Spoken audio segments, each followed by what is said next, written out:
Hello everyone, and welcome back to System Magic for our Wednesday evening constructed stream, where we're going to be playing some more Modern. And, okay, look, a week ago, Andrew said only fools would play the Ring anywhere other than Tron. And then 3 days ago, Andrew said you'd have to be a maniac to not register 4 copies of the One Ring in Modern.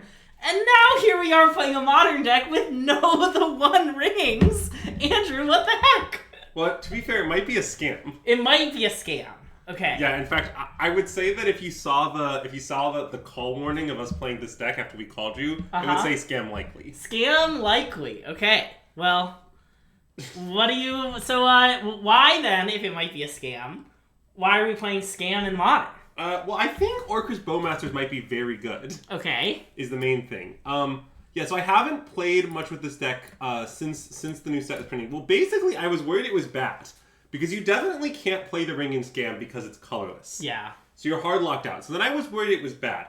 But then I played against it a few times where I was playing 4-color with the Ring, and I was pretty impressed.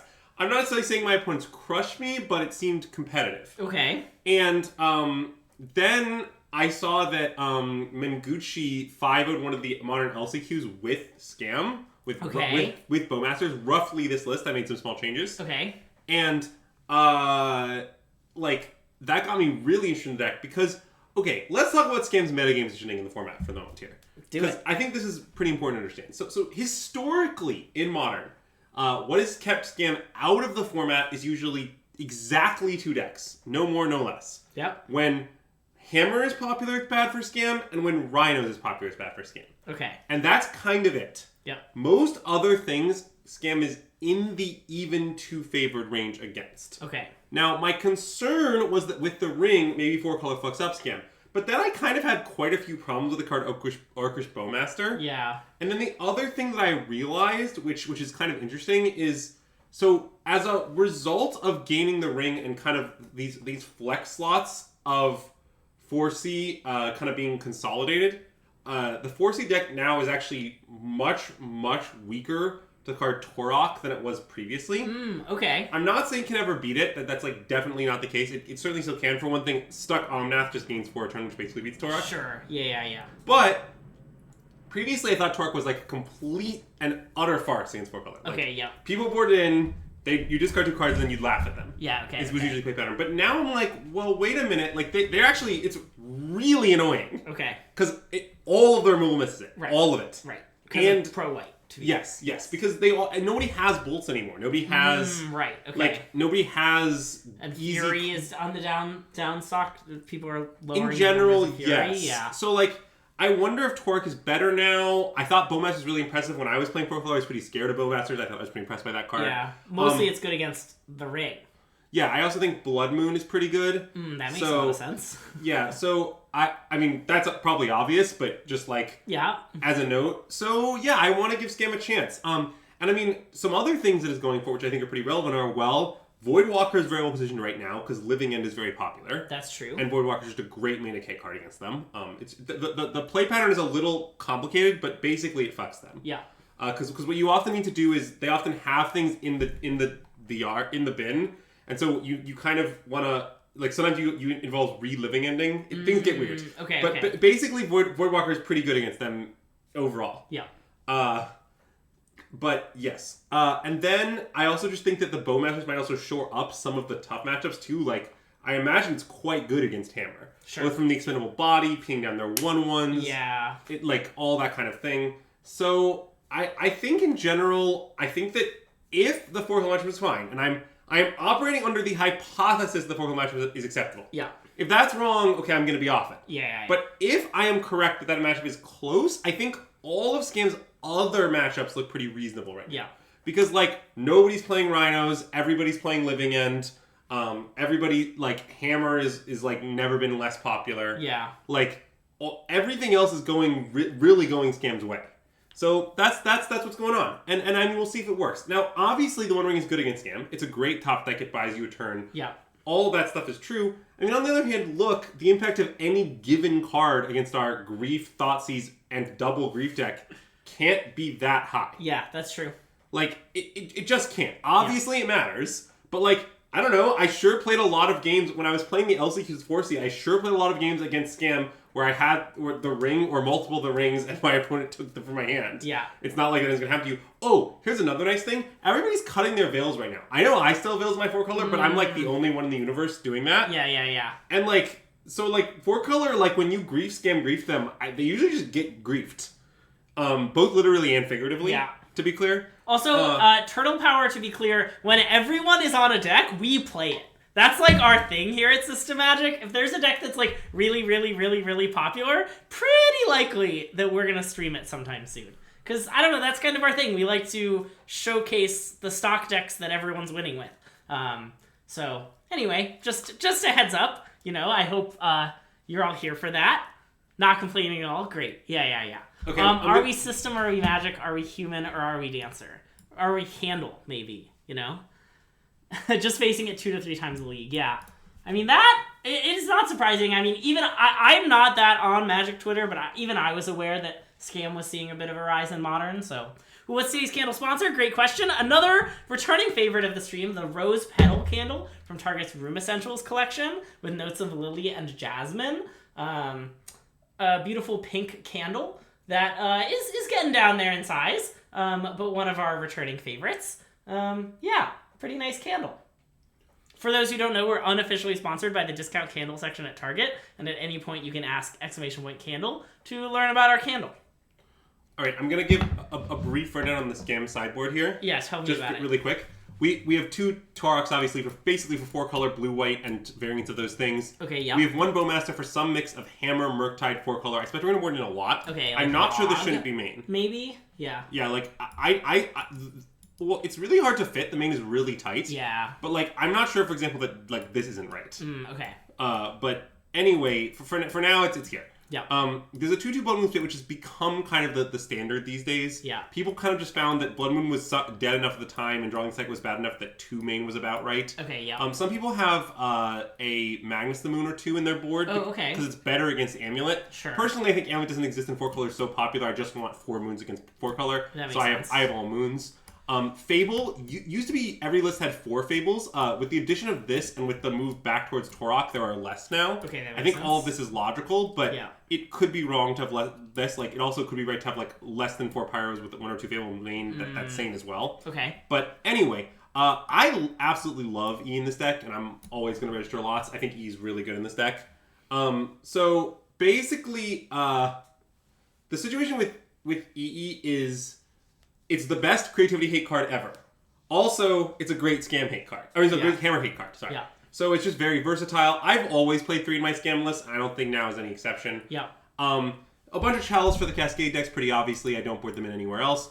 And then the Graveyard of Choice card has changed here, and I'm not sure if it's right or not. So the idea, historically, Scam has played Hearse. Okay. And the idea of Hearse is that it's a good Murktide hate card that also is good in the graveyard matchups. Sure. I think now, though, the problem is that a lot of your flex shots are Bowmasters, which are obviously going to stay in against Murktide. Yeah. So I'm not sure you have as many cards to cut. So therefore, people have moved to Nihil Spellbomb, with the idea being that against Living End, it's the best possible. And Living End's very popular.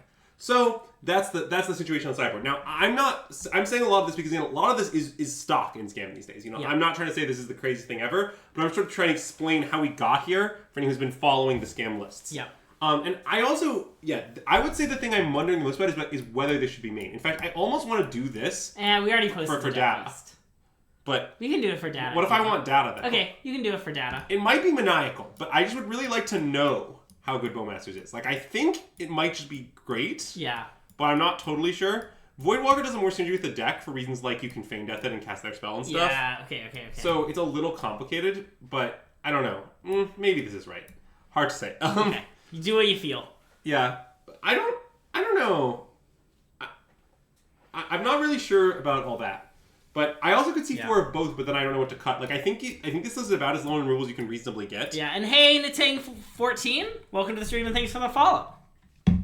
Like, I don't really feel comfortable playing less than 2 push and 3 terminate. Yeah, that makes sense. That's about the minimum. And it's really important to remember about all scam lists. There are scam lists that play Ratchet Bomb. I do not think Ratchet Bomb is playable in this format, and I will not play it. And I don't really think the statement to be more proactive... makes any sense. Like, I don't understand what you mean. Both are completely reactive cards. In what way is Ratchet Bomb more proactive? Yeah, I don't really get it either. Yeah. If it's the filigree Silex, it might be because sometimes you can 10 them. Ah, because you can 10 them. Now I get it. But the point is, it's not like your Ratchet Bomb grows legs and whacks your opponent in the face. Like, that's not really how that card works. Sometimes in stock green, Ratchet Bomb attacks. That's true. But I don't. You can't say Pyro. Pyro's busted in this deck. Yeah. You never have any hand. Pyro's literally just 3 mana 2/2 draw 2 cards. Yeah. That's the card. I'm pretty sure Pyro's uncuttable. Yeah. All right, I think it's time. I want to fire it off. Okay. Yeah. I just don't think that the thing. But like, I don't think that that's a problem. Is my main claim. Oh, sorry. Let's get in a Modern League here. Do you want play points? Or you just Well, I currently have bajillions of tickets and no play points, so I'm going to use play points. But yeah. Tickets, yeah. Don't do that. I'm not really sure to tell you. What do you mean? Look, Brickmaster Flex, we have a command for this, actually, if you'd like to know my opinion on that question. Nice. The command is here for you. Yeah. Play Ragavan. It's OP. Also, this is a great Ragavan deck. Also, yeah, today's candle, for those just joining us, is a nice rose petal candle brought to us by Target's Room Essential Collection with notes of Valilli and Jasmine. A great candle. Like, not to put too far to point out, but here's why this is a great Ragavan deck. Just quick spiel. So, obviously, you can play Ragavan turn 1. Great reason. And hey, Oko, welcome to the stream and thanks for the follow. But you can also, like, turn 1 Fair Grief Ragavan, which is great. And you can turn 1 Grief Scam into turn 2 Dash Ragavan. Ooh, yeah, okay. So, like, a lot of the time your plan is to clean up the kind of nonsense and then let Ragavan take the wheel. Okay, sure, but, like, it's Ragavan. Are we married / together? We are neither married nor together. My Twitter profile pretty publicly states that I'm dating Nee, and we've been dating for about 5 years. So, that's all accurate. And I'm not Nee fam. Some, like, you know, we might be like common law. I might be common law married to Nee at this point or something. So, you know. What about your Threads profile? I don't know what that means. Oh, I see. That's another app. Okay, well, this hand is a little awkward. I imagine it's still a keep, even though it's awkward for many reasons. Yeah. Some of the reasons are we can't cast this. Yeah, we can't cast Grief. We can't pitch Grief, but yeah. like, what could go wrong, really? We've got Ragavan. And yeah, today's candle sponsor, we've said it a lot, but it's this nice rose petal candle from Target's Room Essentials collection. Beautiful pink candle with notes of Lily and Jasmine. Last seen playing Selesnya Life Game. We are roommates. That Okay. is accurate. I don't know what it means that the last seen playing Selesnya Game. I'm going to keep this hand. Also, I'm not as... It is literally true that Greg rents what is known as the lower apartment in the house that I own. Yes. But... Alright, so this is some nonsense. Okay. Mm.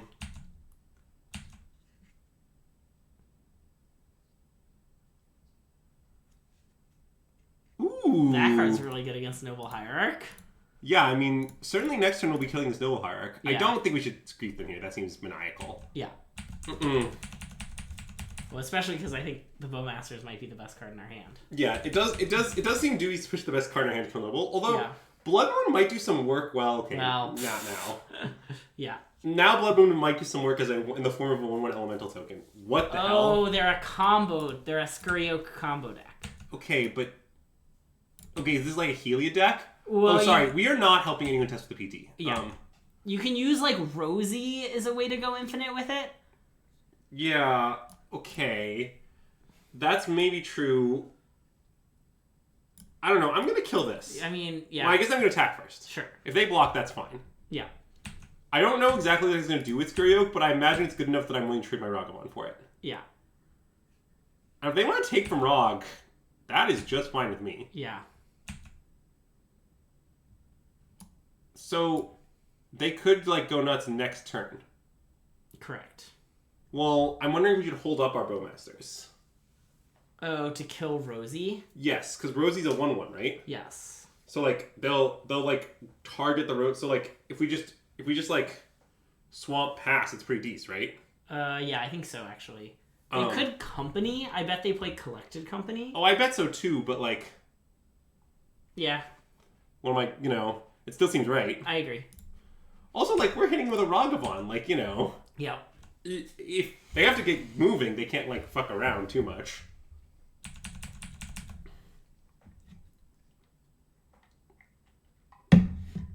There's blue in this deck? I guess. I wonder if it's just for sideboard cards. I mean, if they pass with 4 mana up, I am going to respond this EOT, and if they company into Rosy good beats, I think. Yeah, I think so. Like, I think playing on that's pretty maniacal. I wonder if this deck also has Heliod combo or not. Because Heliod also has combo with Skirioak. Yeah. I think it might. I think I saw someone post this deck and it had like 2 combos. Okay. I wouldn't be shocked if they... Like, the company's super telegraphed, but like, I don't know what I'm supposed to do. Like, I guess I could have made Face Killed Leveler and just been dead, but...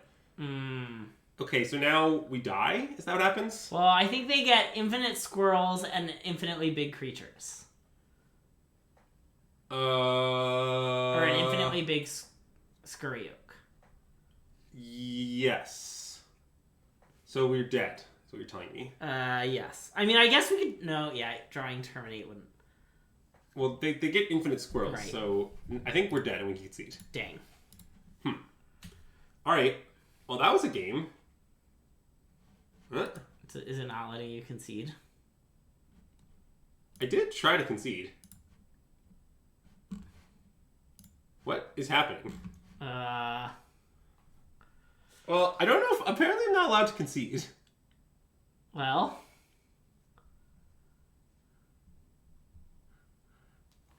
I guess I'll let this go on for a bit. What's the best number of a loop to specify? I don't know, a bunch.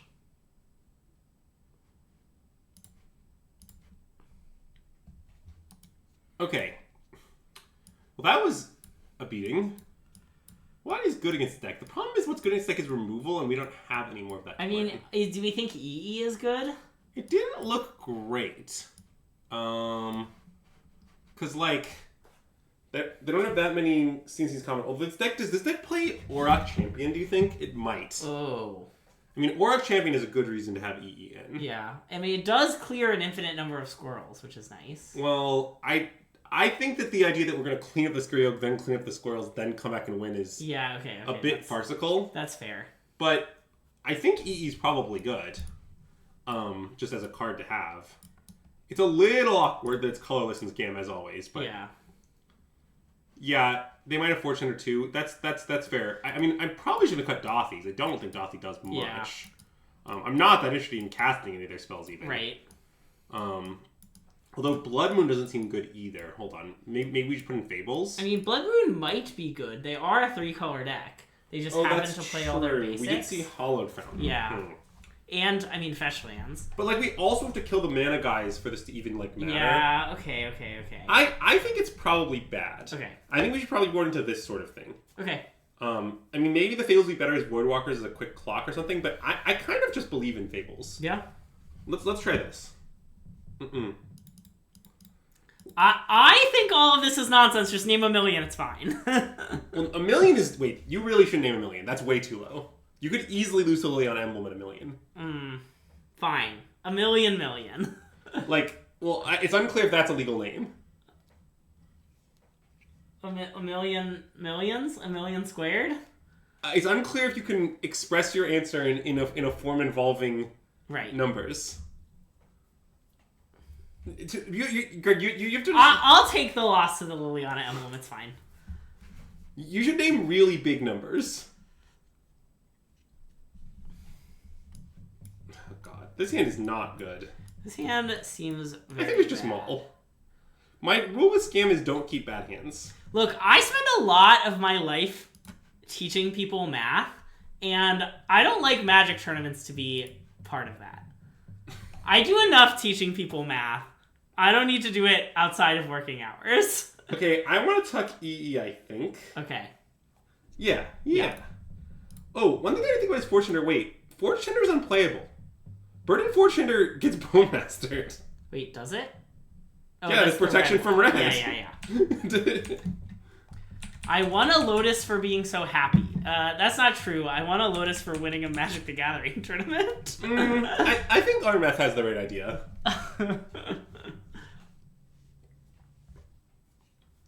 What if you zagged on him and named 4?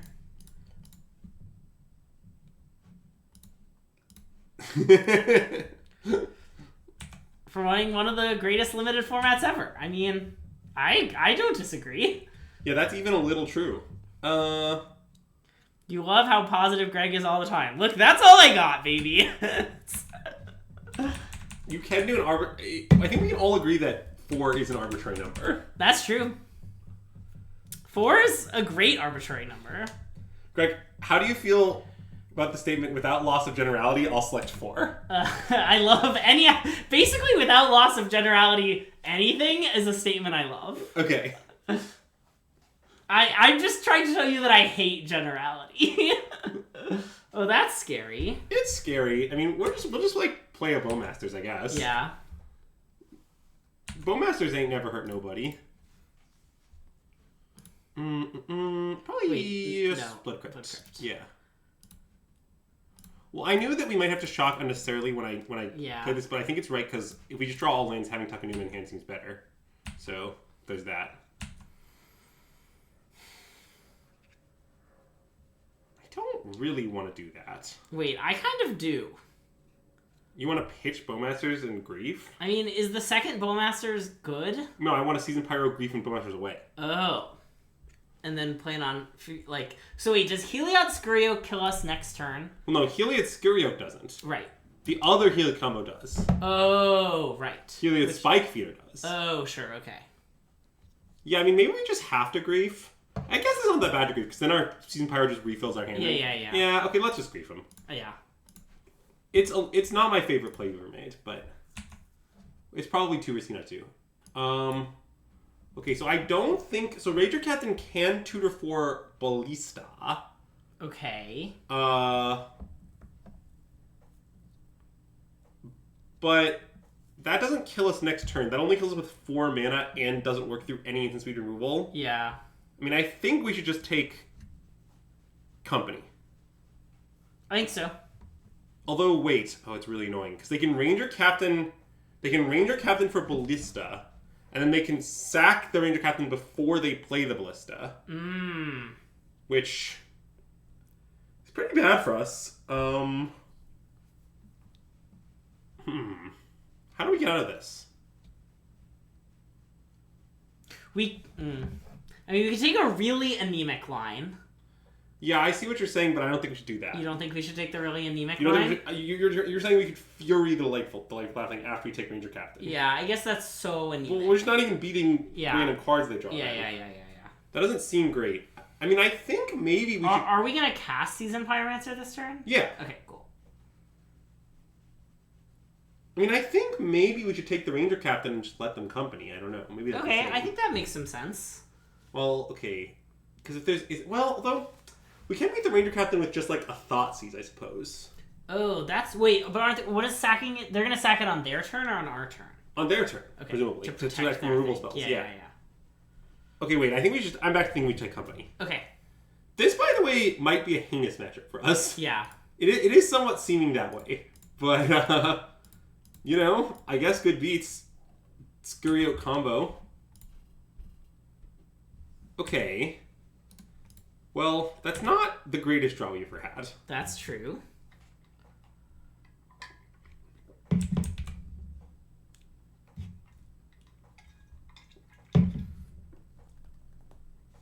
They are playing a lot of Magic cards that I like.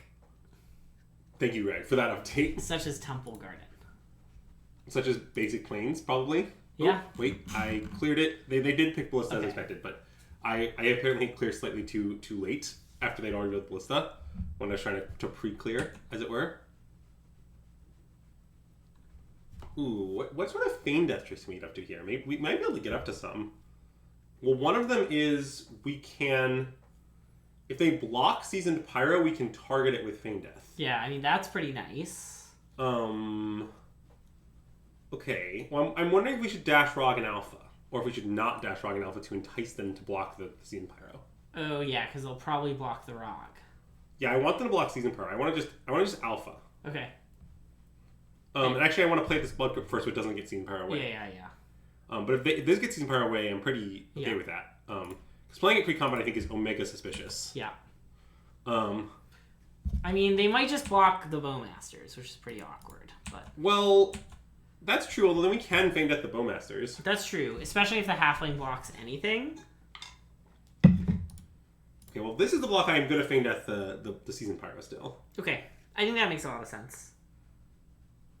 Because then... wait, I guess we need to think more. Because we could Feign Death the Bowmasters. Well, okay, how are we winning? Because they're going to untap and Ballista combos, right? Don't you need more mana? Oh, no, wait, they don't have mana. No, wait, we're not dead this time. We're dead eventually. You need 6 mana to Ballista combo, right? You're right. Okay. So we could kill the Halfling, but then they'll just play Ballista for 2 and we'll be dead to it next turn.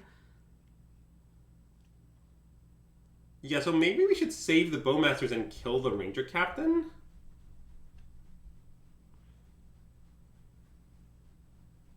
Wait, I feel like killing the Ranger Captain doesn't accomplish that much, but... Yeah, it doesn't. It feels like we should either save Bowmasters, kill their mana, or draw 2 cards. I kind of think we should draw 2 Yeah, cards. we should draw 2. We should draw 2. As planned, sorry. Okay. What would you say is the greatest draw we've ever had? I mean, I did once kill someone on turn 3 with mono green. Nice. So, that's up there. Or if you prefer a funnier statement, all draws are great when your opponent multiple. Ooh, Thoughtseize. Okay, well that's good.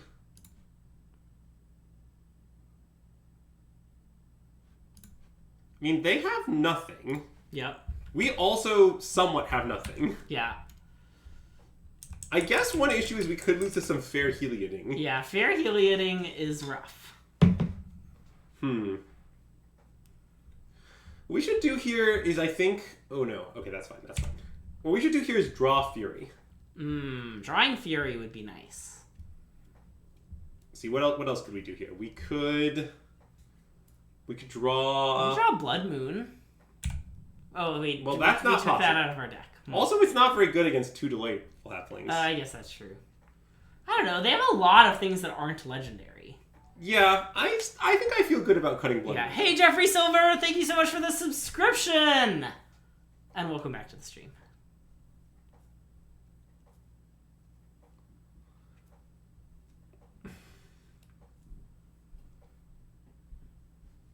Okay.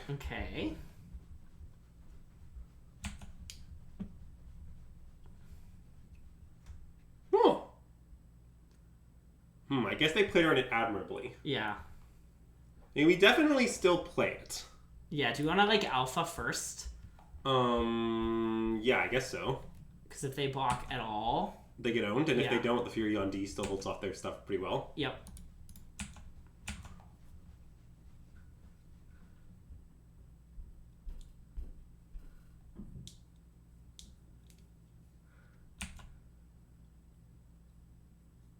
Okay, so there's 1 damage on each of those things. So we can kill... We can take out... I guess our best play is to take out these 2. I think so, yeah. Although killing both Halflings does turn off... Although they probably don't have more than 1 Ballista in their deck, right? I would guess not, in terms of their Ballista count. Yeah. Wait. I'm trying to see the deck list again, because it posted it. But it's lots of time. Yeah. Okay, I mean, hitting both Halflings is pretty reasonable. Because the problem is our other line is to kill the small Halfling in this. Wait, I think you're right. We should take the Halflings. Because it also makes the Heliod a lot worse, because it makes their mana more limited. So that's true, although the Heliod is also... I am scared of them somehow finding more devotion, but... I bet they're not... I mean, I bet they're not that good at that. Okay. I like the other play, I think. Yeah. So 1 on this and 2 on this. Yeah. And 1 on this. Sure. To send a message. Gotta send a message. I'm not 100% sure if this is right, but it seems reasonable. Yeah. I mean, our attack for next turn is for lethal. Yes. I mean, that is true. It doesn't take that much for them to be okay, though. Yeah. Like, okay, wait. This is pretty annoying, in fact. Well... Because, okay, so now... like, let's say we attack. They can, like, block, give the Ranger Captain lifelink. Ranger Captain puts the counter on the Scurry Oak. So basically, I think we should probably attack with just Fury. Okay, I think that makes sense. And then they'll do the thing... On our attack with Ranger Captain. We'll block with Seasoned Pyro. Okay. We'll give it lifelink. And we'll get 2 1/1s. Yes. Okay. That's, I think, my plan. Okay. How else can go? I did not queue for any things, so not great. It's a somewhat binary outcome occurrence. Yeah. I guess I could have queued for as many as 2 things, and I queued for 0. But, yeah. Can we move this? Sorry. Yeah, I did lose playing 4 at once, but yeah. I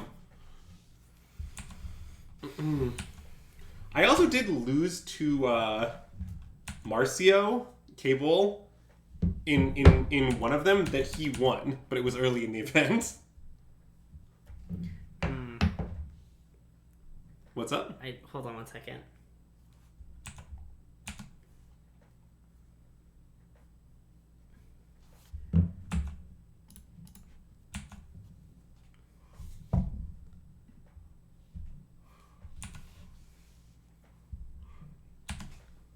So they go to 6. They put a counter on Scurry Oak. Scurry Oak makes a 1/1. Yeah.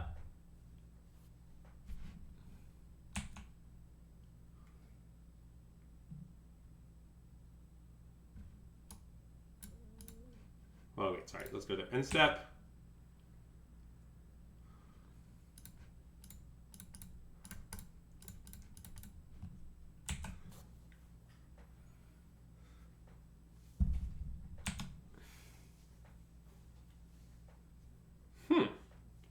Well, that doesn't do anything right now. True. It may at some point do a lot of things. I think we attack with probably just Fury. Yeah, the idea that we can triple block the Scurry Oak if it has lifelink and attacks? Yes. Okay. Because like, they can't just forever chomp. It's Fury. Yeah. It's not that easy.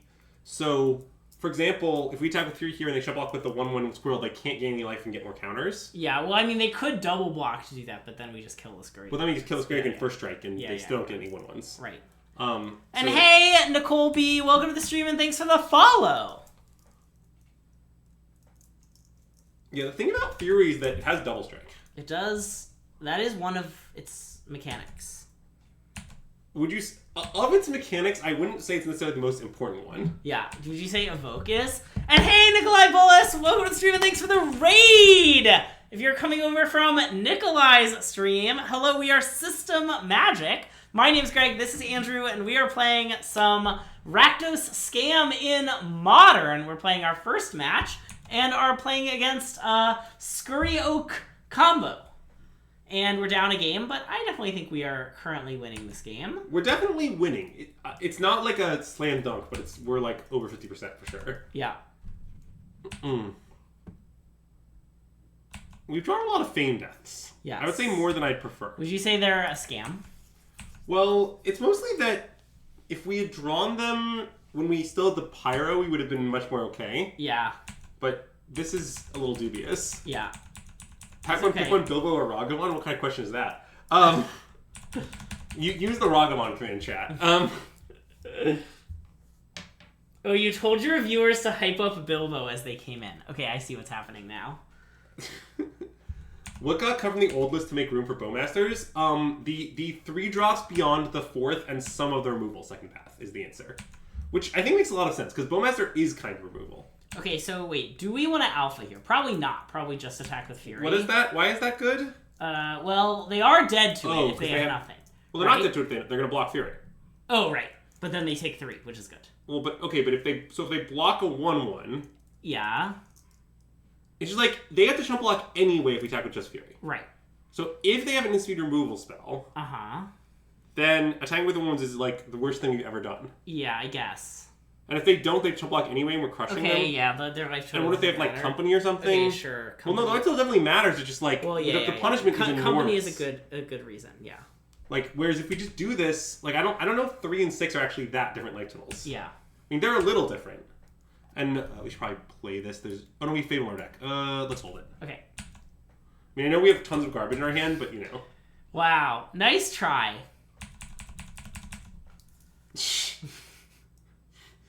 Yeah, that is a mono-only command. Sanctifier and Vec. That is a problem.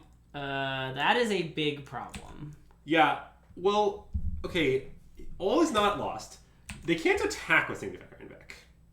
True, because then they're just dead. Yes. Well, but they'd give it lifelink, and then they have a 1/1. They don't have 1/1, they don't screw up anymore. Right. So, I mean, it is very bad, but now I'm sad we have enough garbage in our hand. Yeah. Well, it doesn't have protection from engineered explosives. Notably, we can just draw E in there, they die. That's true. But attacking doesn't seem good since we net 1 damage and they gain, and then they get a counter, which is a great exchange. But I mean, their attack is not compelling either, so yeah. I think the situation is more okay than it seems, but it's not great, certainly. Does that do anything? I mean, it does deal 1 damage to them. So if we alpha now, they block Fury, they take 3, they get a counter, right? Yeah. But if would they be dead next if we hit them for 1? And Down to 5, get an extra 1/1. No. No. So we should alpha. That's what we concluded. Then they take 1. They take net 1, which is the difference. Yeah, but then they get a counter, so the next turn's attack is worse by 1. Oh, you're right. Right? So then it's not worth it. Yeah, I think it's still not worth it. Then we should chill. Okay. We also might want to not play the Bowmasters. It's complicated. Agreed. I mean, in fact, I somewhat think we don't want to play it. Yeah. Because shooting down an X1 is a big game here. I mean, I imagine their top decks pretty poorly. I'm not saying Scam is the king of good top decks, but it probably top decks better wait, than... hold on. Oh, sorry. I was going to say we should consider what happens if we draw Ragavan. Oh, fuck. We drew Ragavan. Wait, no, it's fine. Aren't they just still dead? So, they gain 2 and take 5. 5.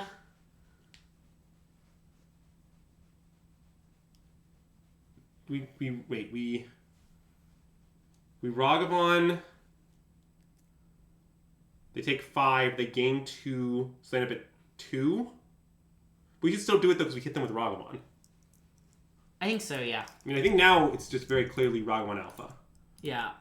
Oh wait, is there a trick with Bowmasters hitting itself? Oh wait, shit. Sanctifier Exiles. Oh yeah. Okay, yeah. There's not. Yes.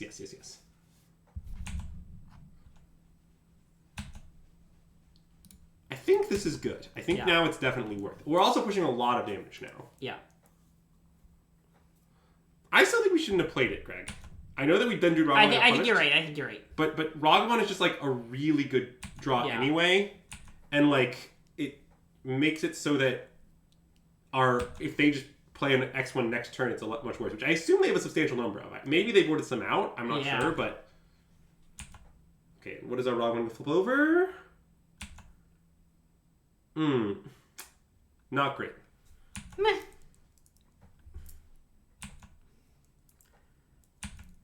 So now my intent is to Bowmasters them. Yeah. I mean, Sanctifiers is very good against Rakdos Scam, don't get me wrong. I mean, it doesn't really clown on the actual Grief Scam. Yeah. Nor does it clown on E. But it is a very good card against us. I'm not saying it isn't. Yeah, it certainly would attack the Sanctifier were it legal to cast. Yeah, I mean, let's do it. Yep. They're at effective 6. This is 4/6. Yeah, I mean, it's lethal. Nice. Woo! All right, game 3. Game 3. So we did see fewer basics, but we still saw basics. Yeah. I assume we still don't want the moon. I am pretty unsold on this moon right now. I just feel like Delightful Halfling already lets cast some of their stuff through it. Yeah. Even if they don't have that, like, I don't know, like, it doesn't seem great to me. Okay. Whereas Fable's just like, in the game we just played, Fable would have been unreal. That's true. I mean, now, maybe there's another possible cut, but I don't exactly see it, actually. Like, Yeah. I like the Scanlons quite a bit. Yeah. I like the Thoughtseizes quite a bit. I know they probably the targets, but Bowmaster's still got to be good. It's I just think such so. an efficient Yeah, card. yeah. Like, I think I just want to submit. Okay, I like it. This is kind of just our deck configured to grind, is basically what we're doing. Yeah. Well, our hand has no lands. It does have good cards in it, though. I mean, honestly, if we had one land, I think his hand might be a Maul still. Yeah, probably. This hand's not very good. Yeah. Also, I like that our opponent's avatar is the squirrel from Modern Horizons. The So Shiny. Is that So Shiny? Yeah, I think so. Nice. It's the one that taps it if you control token. Yeah. I don't remember that one being that great in the format, as I recall. Yeah. But yeah. I mean, MH2 is a famously unbalanced format. Well, you can't Bone Crusher Sanctifier. I get that you can get Sanctifier in a complicated way with Bone Crusher. Yeah. But, like, it's not that great a fit. Also, it's not like it's a good card to draw against ring decks if they don't have the ring. I guess it hits the Delightful Halfling. I don't know. You could play that card, but I'm not sure I'm sold. I'm not sure I'm a believer, as it were. I do like the aspect that they don't know it's coming. Well, you sure can't Bone Crusher face if they control the one ring. Yeah. Even though the Bone Crusher will then for the damage, you'll have to Bone Crusher yourself or something. Yeah. I mean, I get it, but you're paying 2 mana just for that. It's not a very good deal. I understand what the card does. I mean, this hand's a little awkward, but I think we should keep. I agree. Scam actually hasn't run Bolt in ages, and I think there's a very good reason.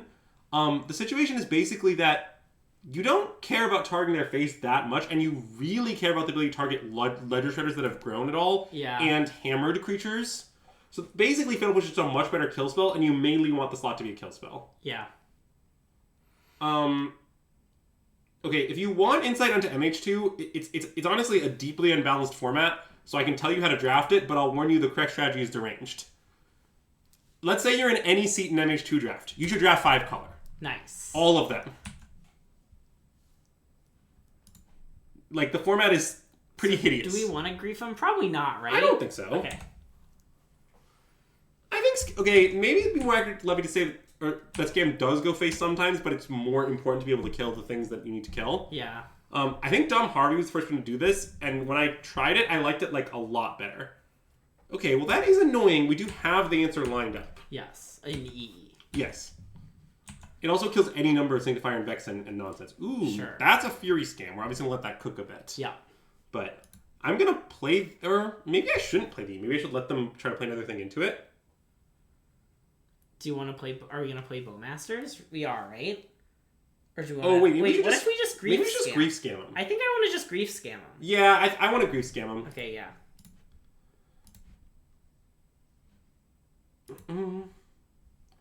See, the thing about grief is that it has menace.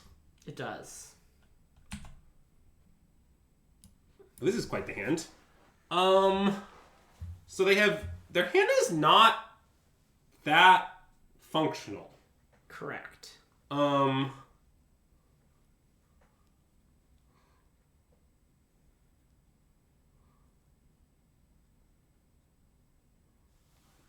I think it still holds up decently well, Dom, but I might be wrong.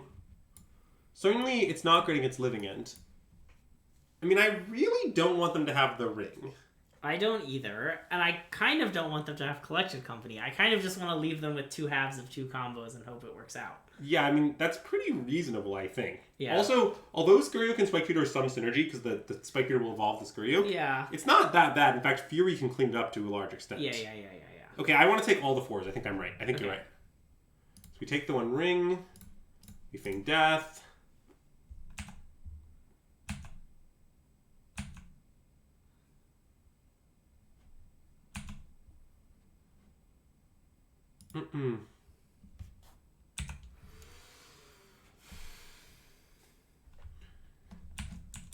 This is kind of a side thing, but I also think Fatal Push might be better in terms of the color count situation, but that's complicated and hard to assess. Yeah.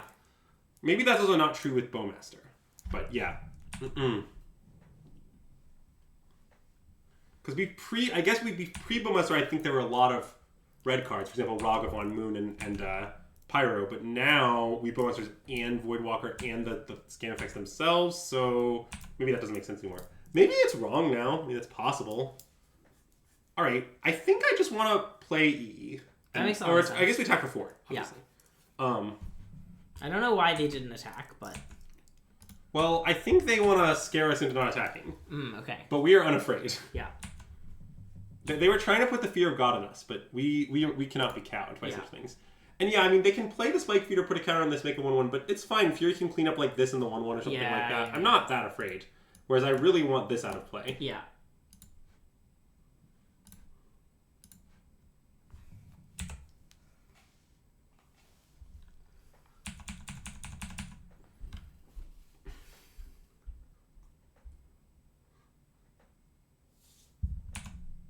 All right, Spike Feeder resolves.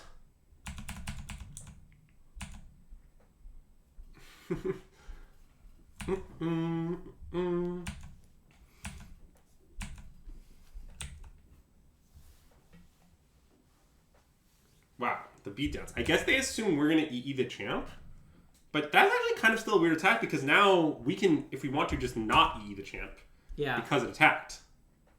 And in fact, I think we're going to, right? Because I want to Fury some stuff. I mean, we could... Oh, you want to Fury with the Rock. Yeah, Fury with the Rog and play Peasy on empty hand. Yeah. Okay, seems great to me. That seems really good, yeah. I don't know what we should Fury. I was thinking about it some more. Maybe Scurryoak... So wait. Okay, let's just work through this. Yeah. So Scurryoak goes infinite with Rosie. Yes. Spike Feeder goes infinite with Heliod. Correct. But Heliod Scurryoak is still pretty strong. Yes. I suppose. Where Spike Feeder Rosie doesn't really do anything. Okay, so then we should leave them with Spike Feeder. Because Heliod we're saying is Heliod just kind of a good draw for them generically. Yeah, I think so. Okay. That makes sense to me. I just wanted to think about it a little bit. Yeah.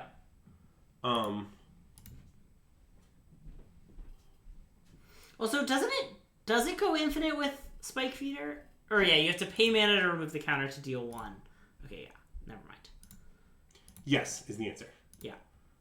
This is a historically important modern combo, so yeah. I'm aware of how it works.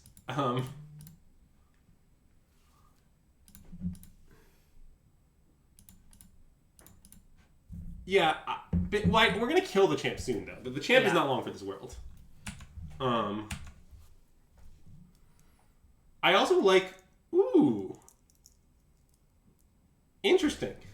I don't know whether we should play Talking Newman Thoughtseize them or not. Wait, didn't we play Lane this turn already? Oh, wait, did we? No, we didn't. I have the play option. Okay. I don't think it's getting better, so... Well, it's not, but we lose our Takenuma. Oh, that's true. Takenuma means that another land draw is a Fury. Yeah, okay. But then we still need to try to find them to cast the Fury. I think we should Thoughtseize them mostly because if their card was a spell, I think it would potentially still be there. Like, yeah. This is a pretty reasonable curve. Sure. So I think... Should we check lands? Make sure they didn't have any lands that they haven't played? They just had Breeding Pool. Okay, yeah. Because we've seen their hands twice. Yes. Okay, yeah. Yeah, I want to Thoughtseize them. Okay. I don't know if this is right, but I just think it's not unlikely spell, but if it's any spell, this is a great play. Yeah. Is the way I feel. Okay, it was any spell. Okay. Great play. Alright, get him. Get him, Grief. Grief him! I mean, they are still at 15 from all this Archamp life gain, but Grief is still a pretty fast clock. I'm not that afraid. Okay. I mean, that's completely fine. Any guess on what the blue mana is for? I honestly could not tell you what the blue mana is for. Yeah. Good question. It's a great question, but I have no idea what the answer is.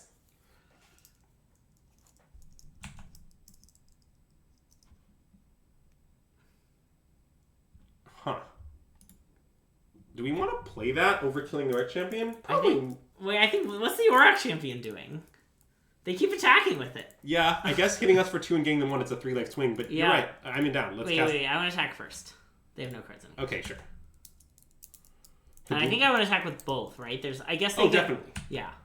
Well, for one thing, I just think we are the beatdown. Yes, pretty clearly. If both players' life totals are low, it benefits Scam in this scenario and honestly most scenarios. Yeah. And then we'll get this down. They'll go up to 11. And I mean, yeah, like, the only thing leading our champion to play really does is it means that drawing Heliod is better, but since drawing Heliod kills us, it doesn't seem to matter. Also, like, if they were to draw, for example, another Auriok champion, or the other one, Sanctifier, then we'd be rewarded for holding it. Right. I mean, they wouldn't slam it, but... I mean, all it would be is that they would not play that card for one turn. Yes. But that's honestly not irrelevant. Yeah. Rosie. Okay, well, glad we killed Skuriok. Yeah.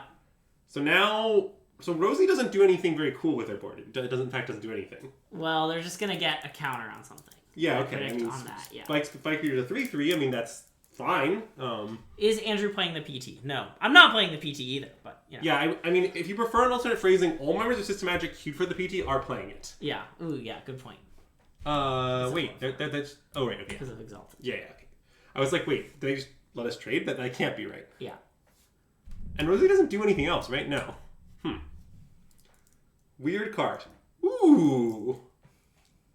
I mean, if we play that and draw a land, we can still break the E. It's 2? Yeah, okay. I think we should just fire it off. Yeah. Like, I know we could get punished, but like... I mean, it's not even... We can still attack with the 2 griefs. Yeah, because if they block, they lose the other thing. Yeah. Okay, but now I just want to blow it, Yeah. I know we go to 7, and 7 is a little precarious, but I think it'll just be fine. I think it'll be okay, yeah. Okay, so both griefs definitely attack for 7. I guess maybe this attack too. I think I just don't care. I think I can just go to 3. Okay. Right? Because it's attack for 9. Yeah.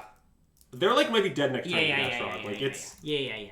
And again, I think we just want to trade life. They do have a food token. I know, and Spike Feeder can gain life for 0 mana. Yeah. But like, I still just want to get them dead. Yeah. Also, I don't even hate trumping with the Season Pyro if necessary. That's true. It does have flashback, famously. Yes, I mean, although I kind of don't want to do that because the Rog means I don't want to invest our 5 mana that way next turn. Yeah. Really, like it's a little mana inefficient. Yeah, agreed. Max would not approve.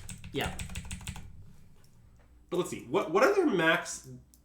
Uh oh. Well, there's literally 2 different things that kill us here. Wait, I mean, Skuriok. They need Skuriok and a way to evolve it. Okay. Well, that doesn't kill us. It is annoying, though. It's annoying for sure. Well, they need Skuriok or a way to evolve it or a thing that gains life. Right. Which they have in play. Skuriok. Spike Feeder's Heliod Skuriok is a kill. Well, sure. Isn't... Right, but I meant Spike Feeder Rosie Heliod. Right, sorry. Oh. Spike, like, I see. You need a thing to get it going. Yeah, you're right. Okay, we might have to play a little quickly. Yeah, I know, sorry. Yeah, well, I don't know if we have attacks now. Maybe we do? I mean, I think I want to attack with that grief. And this grief? Well, that grief they can trade for the Noble Hierarch, which I don't really like, right? Oh, yeah. You want to make them trade for the Rosie? But what if we attack with both? They trade one for the Noble Hierarch. Like, they can't block it on both. Okay, that's true. I think it's just both griefs. Okay. I mean, do we want the Rog, too? I guess it's too late. I think not. Okay. I mean, I think I think our death is starts to become a problem if we make that attack.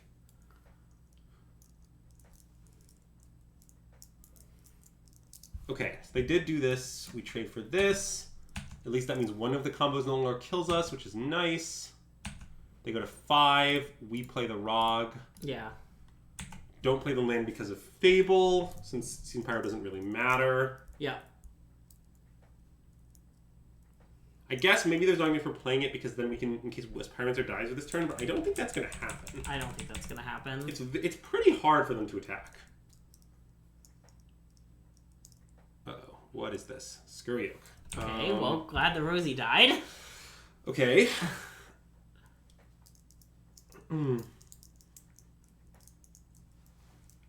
So now attacking with Grief, we'll let them trade for the Noble Hierarch, which is bad, so we probably have no attacks. Yeah. Alright.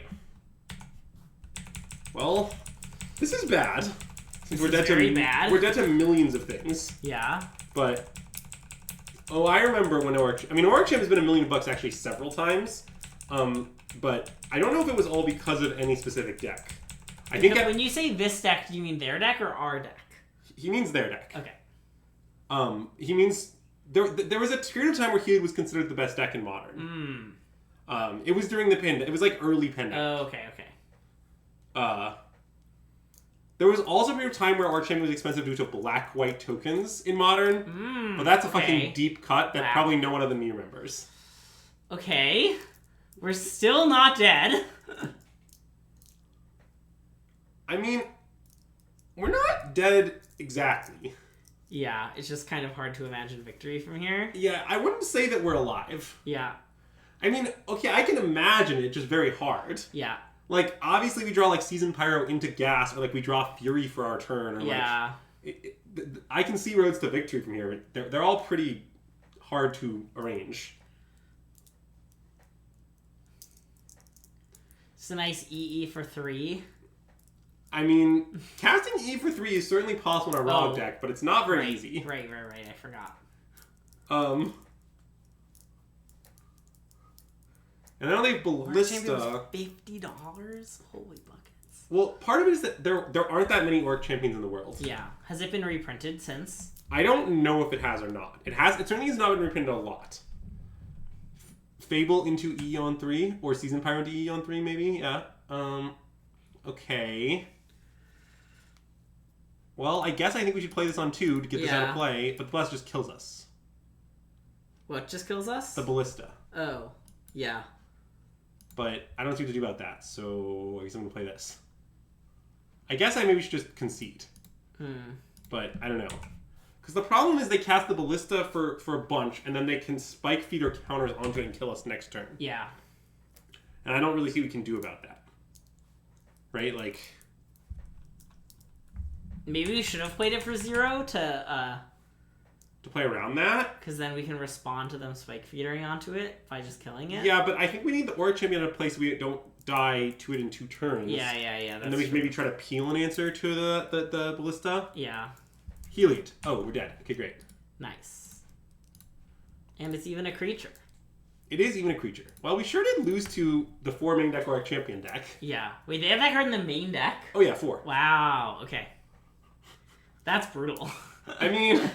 Look, I'm not saying that Scam is good against Green-White Heliod. Sure. I'm not saying you should play Green-White Heliod, but it is good against Scam. Yeah.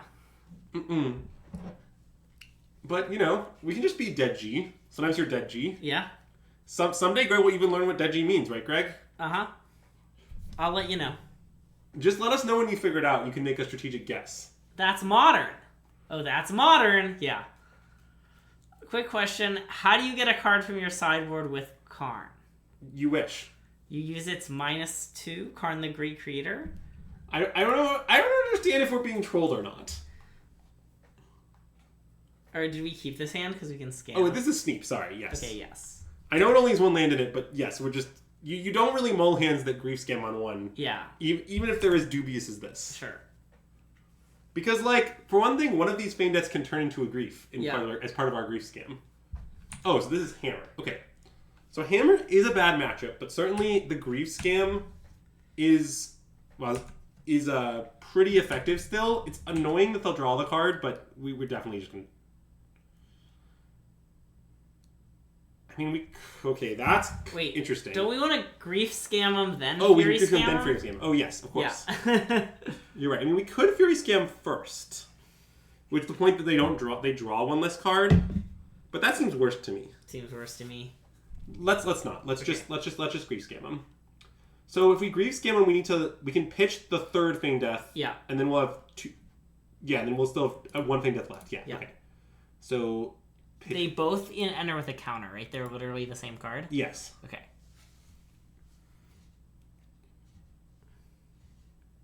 Oh, also in this case, weirdly, we should respond to both triggers by Fane Deathing because we want the card extra in their hand. That's true. And they don't play Solitude. Yes.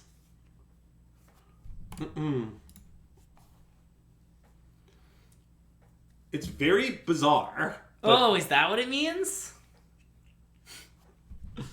Oh.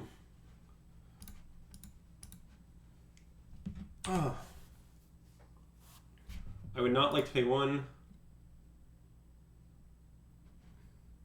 Alright. Well, we definitely should take Pure Steel, I think. Yeah, and then I assume we should take Hammer. Yeah, then we can Fury these two guys. Yeah. I mean, that makes a lot of sense to me. Yep. I guess we could try to make them... I guess the other line is we could try to make them commit mana on the Pure Steel. But, basically, if they played Pure Steel overplaying Saga next turn, that would be great for us, but I can't really imagine them doing it. I can't imagine them doing it. So I think we should just do that. Okay. I think we should take Pure Steel and take Colossus Hammer. Yeah. Basically just use the complicated methodology of take the good cards. Yeah.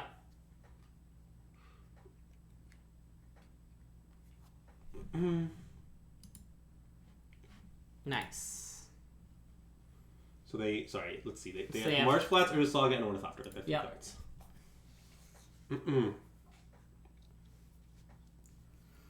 Man, it's so nice that Ornithopter is just a card that sees play still.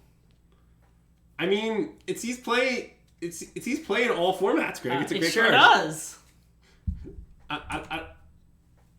They're not playing the Ornithopter here, which is a little annoying, but I think we probably just jam at this point. I mean, they will draw a card. I guess we get a 4/4 though. A 4/4 double strike. I believe getting a 4/4 double strike is too important to not do. Okay, yeah. Fine. I accept. I think waiting a turn was good because, if we get another thing out of them, it's a big upside. Yeah. But I think now that we're here, I'm happy to just do it. Also, they don't... Oh, I also forgot. They actually don't get to draw a card in this spot. Because we deal 4 to it first. Oh, that's true. We can stack our triggers. So Evoke goes on the bottom, and then deal 4 goes on the top. So it dies. And then we get a 4/4 double strike. Nice. And then they're in trouble. I mean, pretty much. Trouble. This is very close to being lethal. Yep. They'll be at 1. Yes. I mean, obviously they have a Saga, they can figure something out, literally, they just played a fetch land. It's not clear that they can use the fetch land. They have to maybe play their Ornithopter chump so that they can... Yeah. Their situation is not good. I mean, Scam has really fucked draws, okay? Yeah. That is one of the nice things about Scam, is that your nut draws are obscene. Ooh. Okay, I think we should just slam Milwaukee V because I want to put stuff under it. Oh, sure, okay. It probably won't matter putting Ornithopter on it or whatever, but I just think it's probably better than not doing it. Well, I mean, we could leave up Undying Malice in case they somehow kill one of our guys. Our opponent said something in chat. Sorry. Okay. Okay. That's fine. That was 2 minutes ago. Okay. Didn't even notice. Yeah, you think we should... You think we might want Undying Malice? Is there any way they can flash Hammer? Does that even... no, but they could have the +2/+2 indestructible trick that they usually don't play these days anymore, but... Yeah. I guess you never know. Even if they have that... They play a Gondro? No.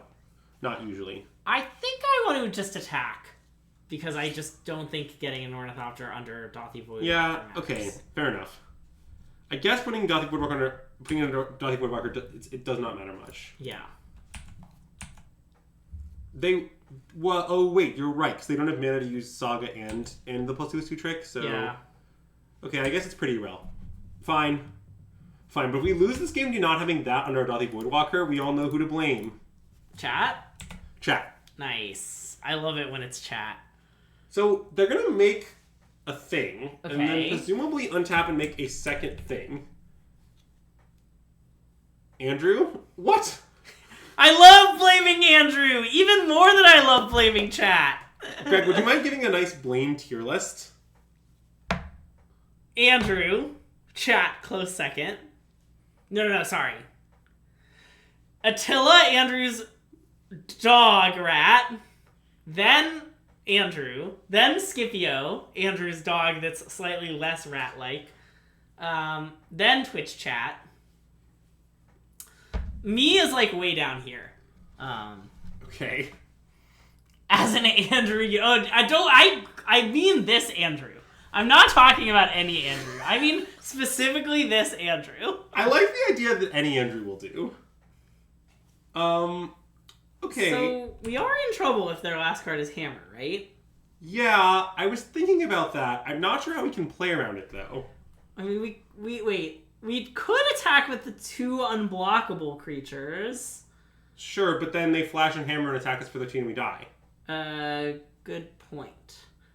I mean, do we? Oh, wait. Wait. There has been... Scipio redemptions have happened before. So, okay, if we attack them for 7, they go to 1. Yeah. They flash and hammer on end step. Yeah. They untap and attack us for 13. 14. Maybe 15 if they make another thing. Okay, so they go up to 16 life. But then they also have a blocker because they can use their Saga. Yeah, okay. I think we can just never beat a hammer. Okay. So I don't think we should worry about it at all, and therefore I think we should in fact dash Rog and Alpha. Okay. Because if they block Rog, they take Omega Lethal. Yeah. So yeah. Yeah, I do think chat's right. I also think if they had a hammer, why wouldn't they just play an attack? Like, good point. They go to 18 and we have 8, 12. Yeah. Okay. So we'll just have no respect. Also, this is a good simulation of playing Scam because usually how your deck works is that you just respect nothing. Nice. If I was going to respect it, I would have taken it with the grief, you know? It's like it's a Maxic VD angle. Yes. Well, Scam is an aggro deck, more or less. Surge of Salvation is apparently what they had. Okay. Wait, now I have to turn up auto yields. Oh, shit. Okay, well, I had a Secret Crow, so it's fine. Unpunished. Okay. What would we say Surge of Salvation does, for those of us who don't know? So it prevents all damage when black creatures go do, and it gives your stuff hexproof. Okay. So its main point is giving hexproof, but here they released it as gain 3 life. Yeah. It rewards the attack we made, though. Sure. Like, given that they had that, the attack we made is right. Yeah. Now, if we don't kill them on our next turn, we will be in trouble, because at that point... They can Saga for a hammer? Yeah. But I think we just will. Yeah. So I think it's fine.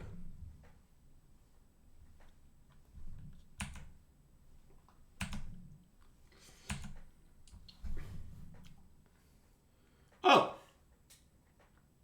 Well, that construct is like kind of standing kind of precariously on that ledge.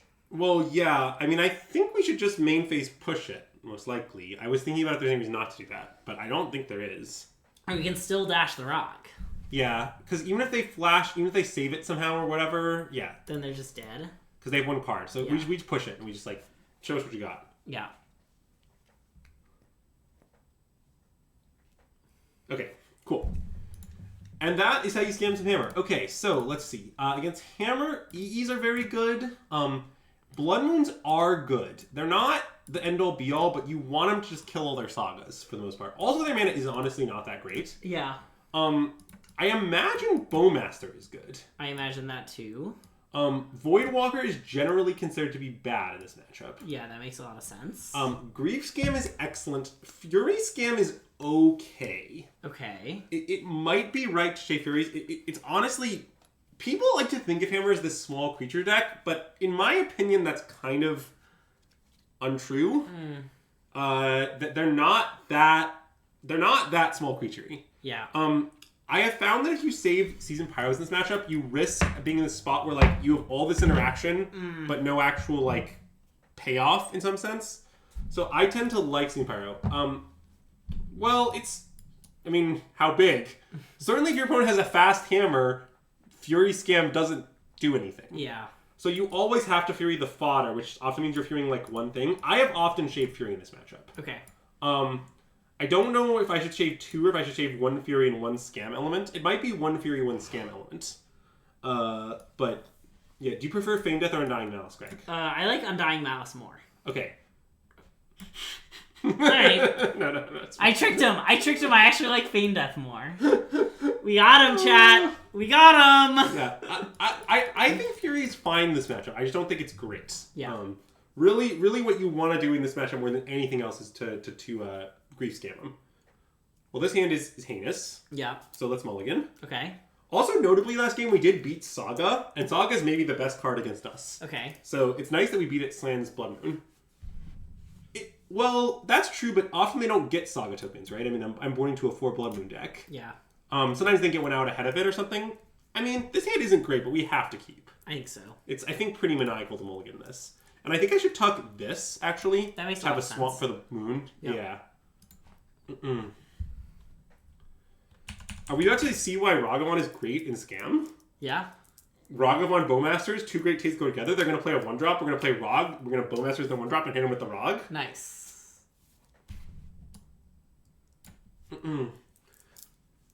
Maybe I should have shaved a Rog instead of a Scam element. I can imagine this being a 3-Rog matchup. That makes some sense. It sort of depends on their Memnite Ornithopter mixture, which I don't know. That's the tricky part. Like, certainly if I knew our opponent had all Ornithopters, I would probably not shave a Rog. And hey, 48 Gaz, welcome to the stream and thanks for the follow! So wait, does Surge of Salvation saves them from grief, right? Yeah, it does. It gives them hexproof also? It's Veil of Summer, yeah. Okay, yeah. That doesn't draw a card. Yeah, it's Veil of Summer that as draws it should a have been. bad fog. Yes. Oh. Thopter? What else? What's happening here? Autumn's Veil. Yeah, I guess saying it's an Autumn's Veil is just extremely accurate, huh? Okay. Well, I'm not exactly sure what's happening, but I'm gonna play... Ooh. Should we just start by grief scamming him? Can we attack with Rog first? Yeah, I think maybe we should do that. That Okay. seems reasonable to me. Because I'm not sure exactly what we're playing around, but I'm afraid it exists. Yeah. Like, they might have something weird. Well, if they have Surge, then, like, it's sort of okay. Yeah. Like, if they have Surge, I sort of expect them to use it in combat, right? So, maybe not. I don't know, just to gain 2 and stop a Rog Well, trigger? to stop a Rog trigger, yeah. Okay. I mean, stopping a Rog trigger is a pretty real thing. Okay, well, there is a Surge, notably. I mean, I think we should do it, mostly because it just doesn't seem like, oh. Hey, wow. Electric Bob! Thank you so much for the raid! Welcome to the stream! If you're coming over from Electric Bob 31's stream, we are System Magic. My name's Greg, this is Andrew. We were playing some Rakdos Scam in Modern. We can't surge their surge, unfortunately. Yeah, so chat's obviously trolling, Greg. Yeah, I know. But, you know, we just got some new viewers. Gotta make sure they know. No. We gotta induct him early to the fact that everything ever said on our stream is trolling, so they understand the context of our conversations. Nice. But yeah, so I'm really not sure here because I admit that like I feel like the play of Seacrum Coast Nothing, Inkmoth Ornithopter, is like our opponent's like telegraphing the surgiest surge that ever surged. Yeah. Right? But like the question is like, okay, let's pretend that they're just factually use a surge on their hand. So like, then should we just pass? I mean, maybe. And use Bowmasters? Yeah, and then hard cast grief next turn. Oh, that's true. It's like pretty reasonable. The punish is real big if we're wrong, but the thing is, I fucking feel like they have it. Yeah, I mean, they could have Spell Pierce. Chad is right, which we now get to play around. Because we have the treasure. Yeah. But some people have like 4 surges. Oh, if they have 4 surges, I don't want to go for it. I mean, I don't know how many they have, but post-board, I kind of suspect they have 4 surges. Yeah. I want to pass. Okay. It could be wrong. Like, I think it's a very close play. But I just feel like they have it. Yeah. Like, it's just that... To elaborate more on why I think it's close, I feel like they have the search. But the punish is very big, and the upside isn't that big. Yeah. So that's why it's complex, but I think this is right. See, they're still leading a white. They have it. Yeah. Now we're going to bait them, is what we're going to do. We're going to bait and outsmart them. How are we going to bait and outs? Oh, with Terminate. My intent is to terminate something, the Stoneforge, on their end step. Yeah. And then with the assumption that they'll probably surge it. Sure. And then we scam them. Or Spellpierce it, I mean, honestly. Yeah. Yeah.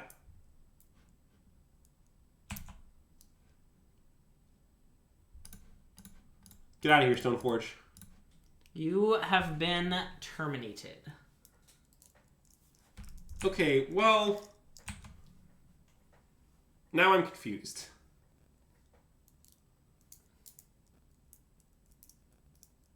I guess now I just want to grieve and pitch and grieve because... I mean, we could also just cast Grief.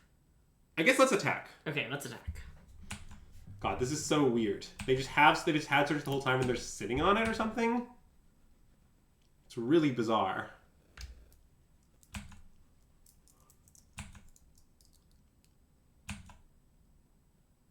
Well, now we can also cast that. I mean, that doesn't seem very good.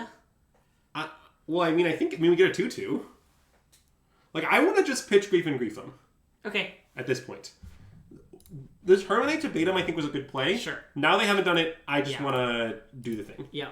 I no longer am afraid. Is there a world where we should have pitched the Bowmasters? Yeah, but I don't think so. I legitimately intend to cast the Pure Steel. Okay. Because then we hold up Bowmasters too. Okay, they don't have it. Okay. Well, a second hammer does nothing. Yeah, let's definitely take Pure Steel. Yeah. And then I think probably just Blacksmith Skill. Yep. So we take this Pure Steel. We do this. We take Blacksmith Skill, right? Yep. And I legitimately think we should play this. All right. And the reason I want to do this is twofold. Well, A, obviously it's just a free 2/2 that doesn't cost a card. So it's kind of like playing a 2/2 that has a text draw card. Yeah.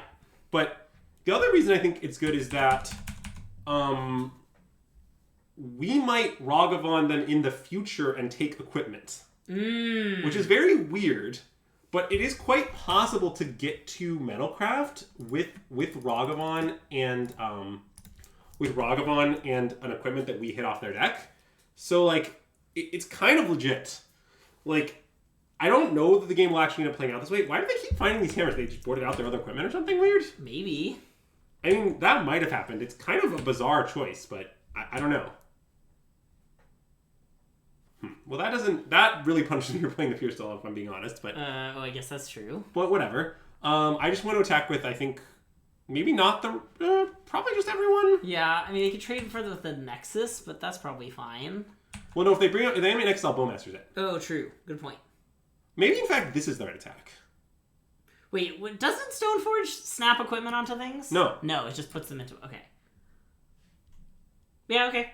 I mean, this kind of is a 1/2. Yeah.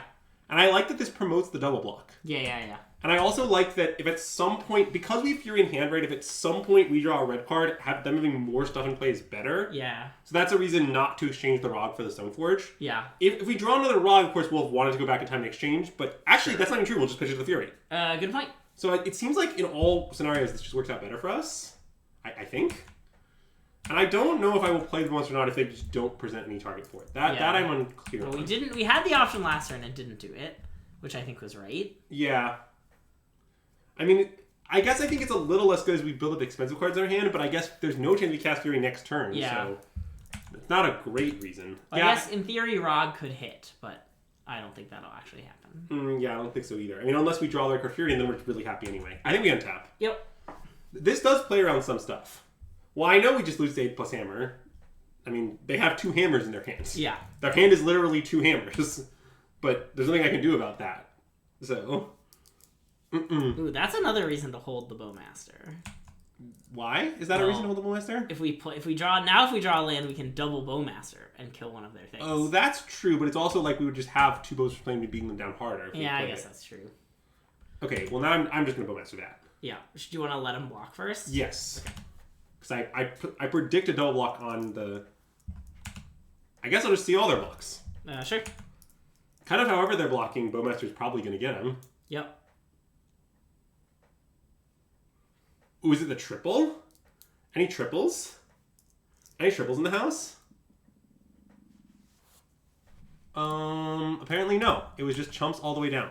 Well, I should still Bowmaster one of them to save a -1 counter. Oh, right, because they have Infect? Yeah. Okay. So I guess I'd rather Grief not get Trunk. Yeah, makes sense.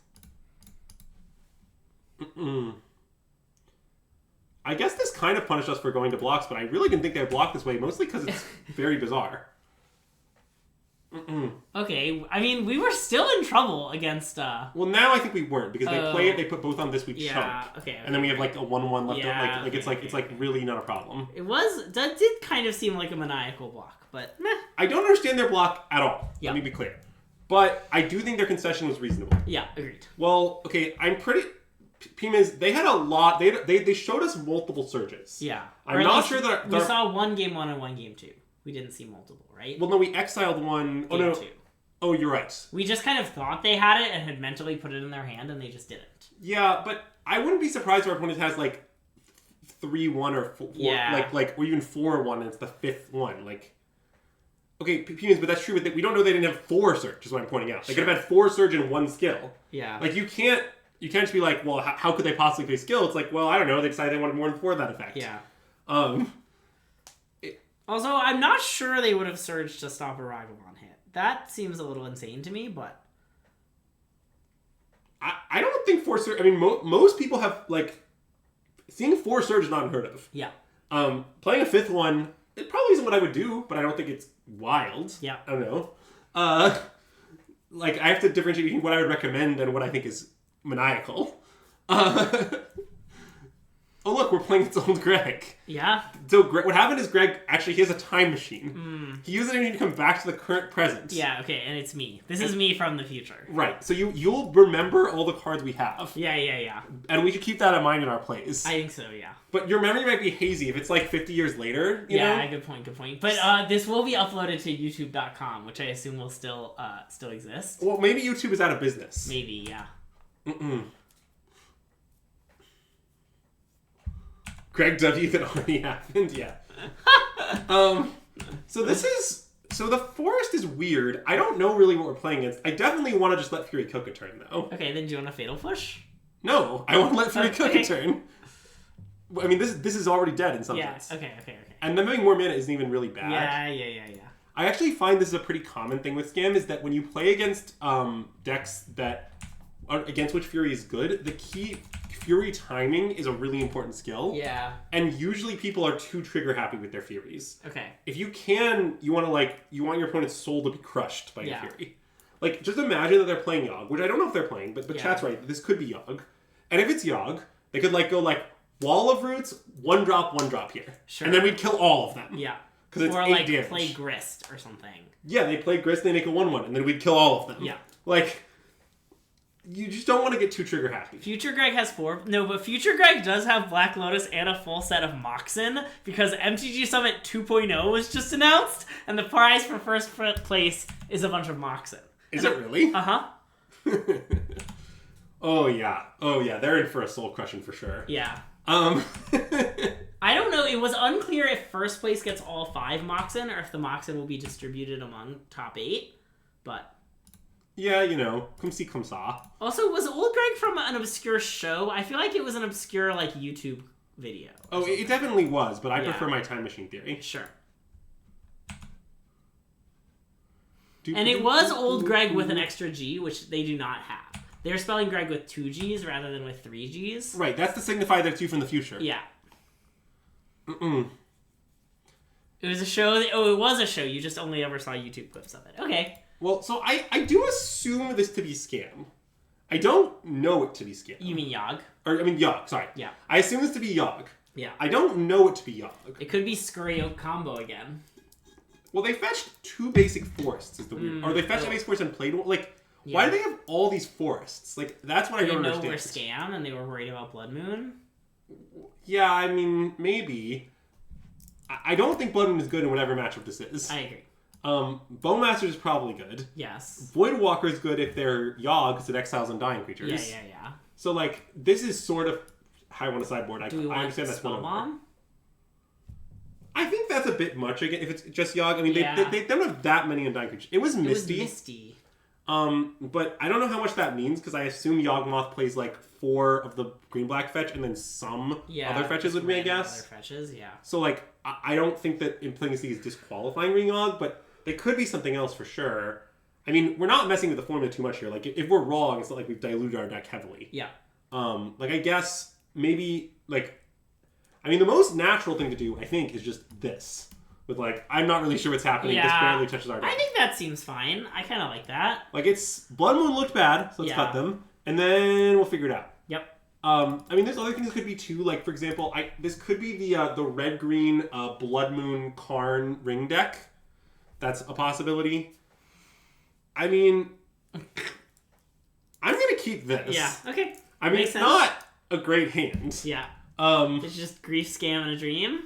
It is Grief, Scam, and a Dream, but that's a good hand. It's a solid hand. I mean, Grief, Scam is the best thing your deck does. Yep.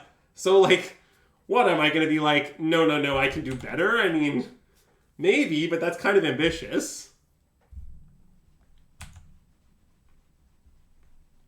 May mull to 5. Mulling against Scam is not great. Okay, so this I think now is the red-green deck I was describing. Okay, yeah. It's the red-green, like... Oh, that deck sometimes plays Arbor Elf? Okay, I'm back to being uncertain. But whatever. Let's Grief Scam them. Love it.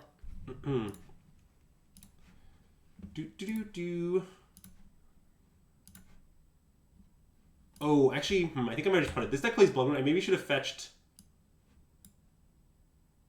Alright. Wow, they didn't even wait to see if we had the Feign Death. I mean, we were going to win, and we did have the Feign Death. Yeah. But, yeah, that was aggressive. Nice. I mean, look, Scam's good draw is really fucked up. Wow. I don't know what happened to me in the future, but I was like, gotta go back in time and show him the Stone Rain truth, you know? Oh my god. Back in 2023, they didn't know about Stone Rain. Maybe what's gonna happen is in the next, 6 months, there's gonna be this deck is gonna, pick up insanely. Yeah, it was the most busted deck all along. It was the most, it was like a Hogak situation, just no one knew. And so then I was like, I'm a genius. I'm going to go back in time and crush some people in Moto leagues. Or I was trying to telegraph to us. I was like, I'm going to tell Greg and Andrew by queuing up against them that this is the best deck, and so that we'll start playing it and get ahead of the game. And then everyone will know it as the System Magic deck, and then we'll become super famous. Yeah, do you think it's it's an own grandpa situation where that's what you need to do in order to get to the future that you wanted, that you would like to? No, I think the future is bleak, and I think things things went bad for me, and I decided that the best thing to do was maybe I got a job and stopped streaming, and then got really depressed, and I was like, wow, I really miss streaming. So then I was like, if I make my past self super famous by breaking Modern, we'll get to keep streaming forever, and that'll become a lucrative career. All right, that makes sense. So I'm going to answer some chat questions now before I go deeper on this. And hey, JP1, thank you so much for the subscription. So, anyway, so on Friday we'll be streaming the Ring Panza. So, Greg, you get can't ready. say that. They might think you're serious. I think they know I'm not serious. I think Scam might be close against Fourth Link Control. Or at least that's my hypothesis. I think if it's close, Scam is a good deck. Yeah. But I'm not sure that it is close, but that's what I suspect. This deck definitely can't play the Ring. Your cards all need to be red or black. You cannot play colorless cards in the main. It is unacceptable. It is completely beyond the pale. I mean, this hand isn't great, but it's probably a keep. I assume it's a keep. The tuck is complicated. I guess it's probably Rog, because Feign Death is kind of like a second Rog. Yeah, I guess that's true. And it's fair Feign Death. Well, also it means that any top deck Griefs or Furies are much better. Yeah. So I think between those two things, it's probably Rog. I get that we could play Rog one that could kill it. We could never draw a Fury or Grief, and then we could be sad we made this choice. Sure. But that seems less likely than the alternative. So, I am not interested in playing this deck without the Scam thing. I'm not interested in playing fair red-black. I'm interested in playing red-black with a busted thing you do. I don't know. I have played this matchup a bunch with Ring 4-color, and I did not feel like I was browning my opponents. That's my feedback. I might be wrong. I'm definitely not confident, but I don't think that's true. Or more accurately, I think there are a variety of different ways the deck can scam. Yeah. And some of them don't require that much. For example, you can make the classic scam of Ragavine combined with removal spells and Thoughtseize. That's a good scam. I can make the classic scam of casting Blood Moon, but yeah. Ooh, is this the Convoke deck? I mean, yes.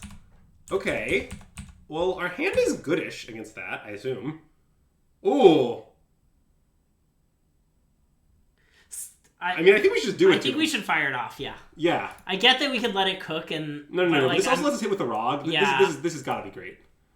I'm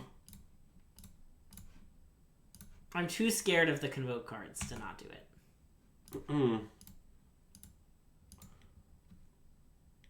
I mean, I think after this, the game is pretty disgusting. Yeah.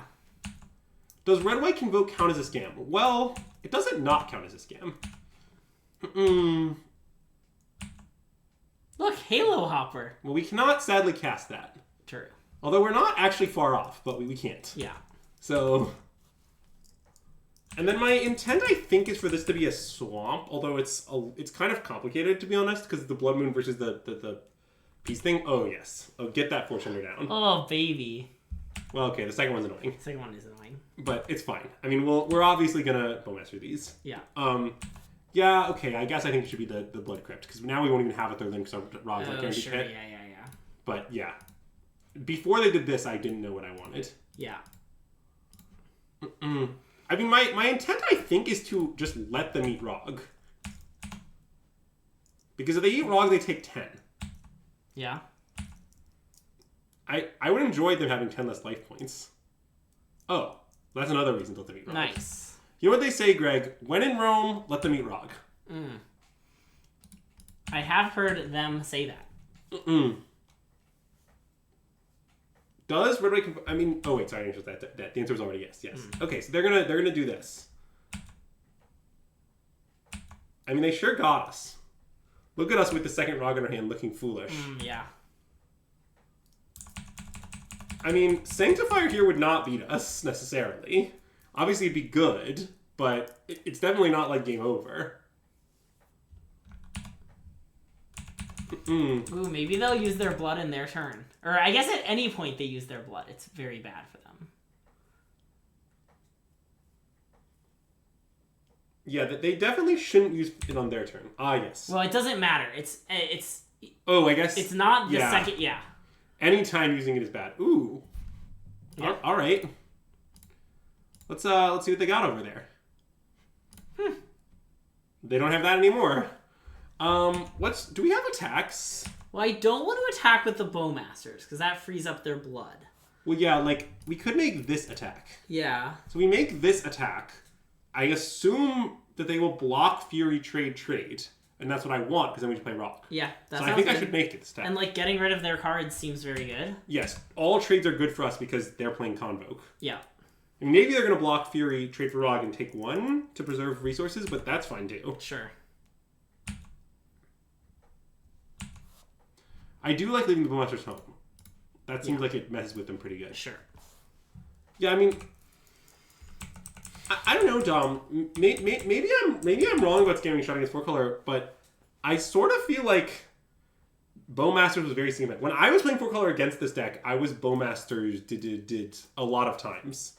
It's just very hard to trade cleanly with removal, and it costs very little mana. Ooh, now we should attack with the Bowmaster. Oh, now we should attack with the squad, as it were. Yeah. I mean, I know they can eat something with this or whatever, but Yeah. it's just going to be fine. Should we let Greg take the wheel since we're playing against a Pioneer deck? That's a good question, chat. Yeah, I mean, you don't want to watch me play Moto. Yeah, but another important fact is that Greg also doesn't pilot when we play Pioneer. Yeah. Anyway, I think we just save Rog. Okay. I guess this didn't work out all that great. But It's fine. I think maybe we should have not saved Rog, but... I think saving Rog is pretty good. Yeah. Because now Rog outsized all their stuff. Like, it's 3-2 Yeah. meaningfully better. And I like that we took them off 5 permanents again. That's true. Because how they get out of this has to involve taunting and convoking at the right time, I assume. Yeah. Well, we just need to draw Bowmasters is what we need to do. Yeah. Like, if we draw Bowmasters, I assume the game would end immediately. Fury would be pretty good too, I guess. Oh, I guess they just sack the Tender, but... Well, notably, we can't cast it anyway. Yeah, I know. I don't know. I just felt like Bowmasters... Oh, wow. Okay, let's kill this Force Tender. Yeah, love it. I mean, I assume they will sack different damage from one of our red creatures in response, but, you know, I believe somehow we will find a way to survive that injustice. Yeah. Like, I don't know, Derek. I think it's not as easy to play around as you're describing. Like, for example, like... Okay, let's say you just have the card to Fairy, ever, and your opponent has mana up. Like, what are you going to do? Just never minus it? But, like, you're playing against Scam. Like, they have a bunch of shit in play, and, like, you're losing life quickly. So I don't really want to make that attack. I guess maybe I do. So, if we attack with both of these, and they... Yeah, I want to accept all trades. Yeah. I mean, I guess them double trading kind of frees their clue. Wow. I mean, if they were going to... Oh, did I say... Oh, fuck. No! Sorry. I thought there was no shot they were going to block that way. My bad. Yeah, it's okay. I was too slow. Like, what I was saying with what I was saying with the Bowmasters thing is, we definitely did not need the Ornithopter, but yeah. With the Bowmasters thing, it's just sort of like, if you have Teferi, you can kind of never minus it. Yeah. Which is pretty unfortunate. And, like, you're playing against Scam, you can't always... I basically just don't think you have the luxury of playing in that manner a lot of the time. But maybe I'm wrong. It's definitely the thing I'm least confident about. I think if that's true, Scam's a great deck, but definitely relies on that claim. This card seems great against them. As does... I mean, EE seems fine. Bowmasters, get the 4th Bowmasters in immediately. Yeah. I mean, Dothy seems pretty bad, right? Yeah, it does not seem to do anything of significance, right? Yeah. I think not. Weirdly, Torak does some stuff.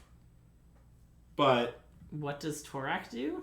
Well, it has pro-white. Oh, I guess that's true. And if they play... I mean, I'm not sure it's good, but here's what I was thinking about. It is pro-white, and if they play the combo guy that finds cards, you could then Torak away those cards. That's true. But that's all pretty weird. Maybe we should just have it out. Like, I guess the slots it's fighting for, like the Fable slots, it's almost gotta be worse than Fable. Yeah, I think it's worse than Fable. Hey, Drakarks. Welcome to the stream and thanks for the follow. Well, this is definitely a sneep. We have some issues, but I think there's no way we mulligan. Yeah. Plus, we'll just draw any black card, and then our hand's good. Well, if we draw any black cards, our hand's insane. If we don't, it'll get a little interesting. For example, we still could just grief them and play Rog. Yeah, that's true. But I guess the issue with that is that Rog isn't that good against a bunch of tokens. Yeah. Okay, never mind. No problem. Hand the nut. What could go wrong? Yeah.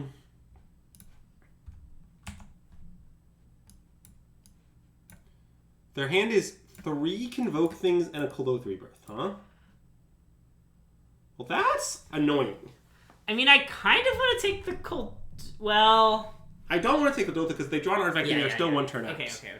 I think I want to take 2 of the Convokers. Okay, I think so. I don't know which 2. I think I just want to take the 2 Loxodons, honestly. Yeah, I guess I think so, like, because they're probably not going to... I mean, I guess if they draw... Like, I'm only scared of Knight Errant if they Knight Errant for 5.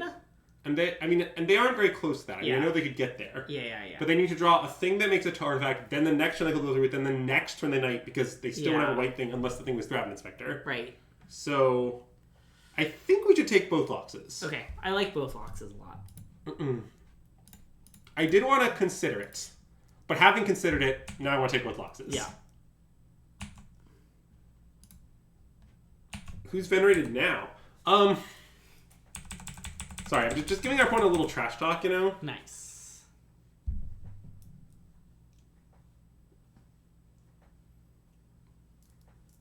And also, I just want to be clear about my claim regarding Scam is not like, Scam is the solution to 4-color. It's more like, well, I think if Scam is fine against 4-color, it's overall good. Yeah. That's the claim I'm attempting to defend. Okay, that is not sane. You cannot do that. All of the statements you made are true, but it doesn't matter. You can't just cut 3 drops, 4 drops in your 20-land deck, and your hand is often empty, so it's just straight up draw 2. Like, yeah, that's maniacal. You wouldn't even have the lands to cast it most of the time. I think mostly this deck is not allowed to play 4 drops in substantial numbers. I want to dash Rog, I think. It basically just fatal pushes for 2, but I think that's what I want. I mean, we could... There's no way they'll triple block, right? Oh, they might do... well, like, their card is Knight Errant. Also, if they do, aren't we happy? I guess we are happy. If we dash Rog, they triple block, it's fine. Okay, yeah. Look, I believe your friend said all those things, but none of them make any sense. I would not do any of those things. Yeah. I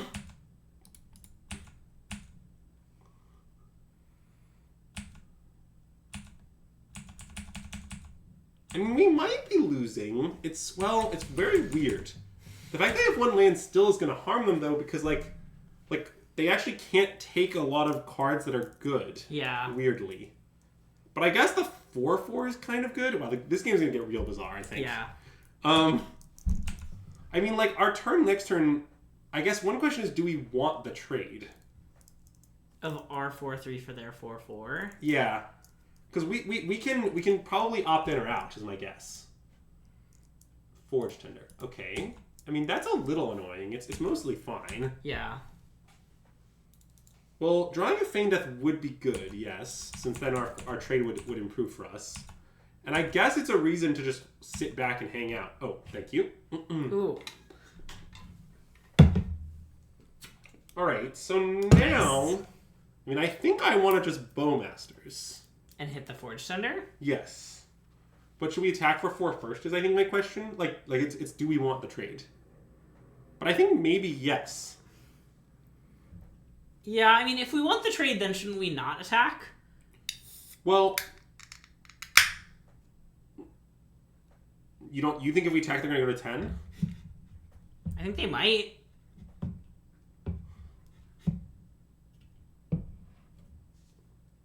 Yeah, I guess I like clear the Forge. I think I want to just kill the Forge. Oh wait. Oh, you're saying that would deny the option trade for clear the Forge Tender attack. Yes, it might be a PV's rule situation.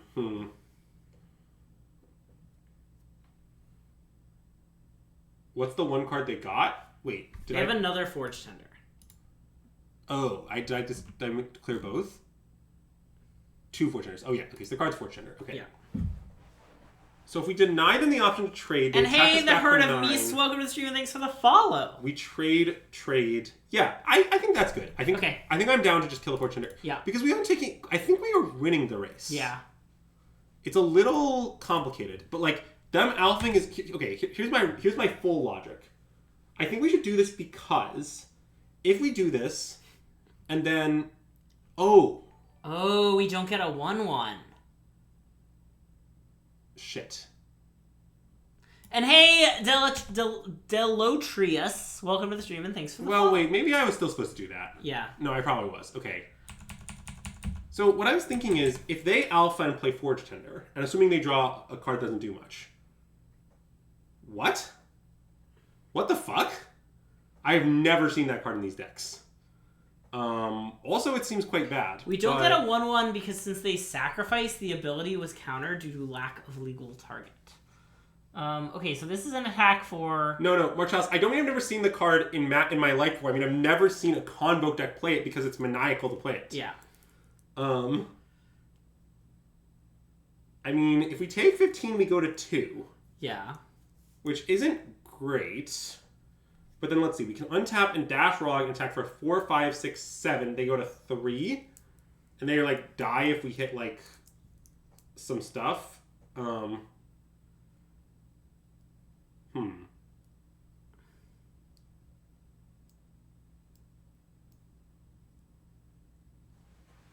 do we win this game? This is very bad. Any thoughts?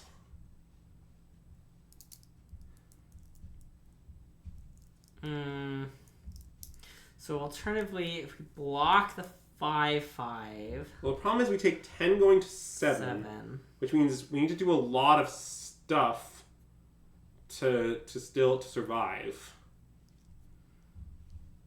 Right? Because so like we block, we go to 7, we dash the Rog, we hit him. Like even if we draw a land and hit a thing to do, that's 2 blockers. Which means they don't play Bolt, right? I don't think they play Bolt. Ooh, draw EE is a good point. Well, draw EE, I think, is a good reason to block the knight. I think that is a good reason to block the knight. I think this is the play. Okay. Because I think if we draw EE, we will want it to go back in time and block the knight, and then we'll just clean up these tokens, and then... Okay, well now... Yeah, I mean, now I think we have no outs.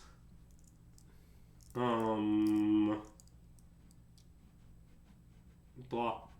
Push, block... Take 8. I guess we can go Ragavan, push, and block. Yeah. And then we're not dead? Yep. Alright, well, I like not being dead. So... I mean, I don't know how we win, but... that's a problem for another day. I mean, maybe we still have outs involving the drawing of EE. I'm going to block in such a way as to preserve our grief, I think. Winning is for losers? Yeah, I don't know how I feel about that statement.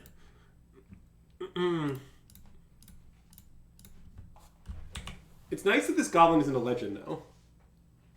Yeah, well, actually, I think if it was a legend, we might be happier. Wait, why? Because then they would only have 1, not 5. Oh, well, not if only one of them was a legend. Oh, if one of them was a legend, it would be bad. That's okay, well, we're dead. Okay, we're dead. I mean, to be clear, on the Scam Fury thing, yeah, I mean, it is true this is Pyro draws 2 cards, just that it's not clear how we could get there. Yeah. Because one of our draws would be the land to do it. Well, we sure lost to the flowering thing. Yeah.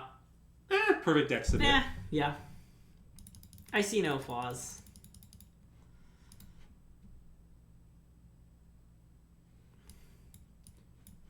This might be a mull. This kind of looks like a mull to me. I mean, this hand's pretty bad. Yeah, I think we should just mull. We can do better. Yeah. Oh god, this hand's very awkward. Ooh, it sure is. I mean, it might just be a go to 5 angle. Like, I'm not sure this hand is better than red card Fury Undying Malice land. Yeah. For example. Or the same with Grief. Yeah. I mean, I think it's just not. If this were a Blood Crypt, I think I would just keep. Yeah, that makes sense. But as is, like, we just, like, need to peel land for our hand to function, pretty much. I mean, yeah. I guess that's not entirely true. We need to peel a land or a Grief. Our hand isn't even that good, though. Like... Yeah, well, wait, I'm just trying to count the outs. Yeah. There's, like, 19 lands and 8 pitch elementals that make our hand good. Oh, sure. Well, does a land actually make our hand good? So if we draw a land, our draw is Thoughtseize into our choice of Bowmasters or Dash Rog. Yeah, I guess that's pretty good. But Dash Rog's not even that good at, like... It's not, actually. Yeah, let's just mull. I want them all. I mean, this hand is better. This hand is much better. Okay, now we need to ask the question of what cards we keep, because it's pretty complicated, I think. I mean, I assume we want to Grief Scam them. Maybe that's not even true. Maybe we want to Fury Scam them? I think it's possible that Fury Scam is better in this matchup. Okay.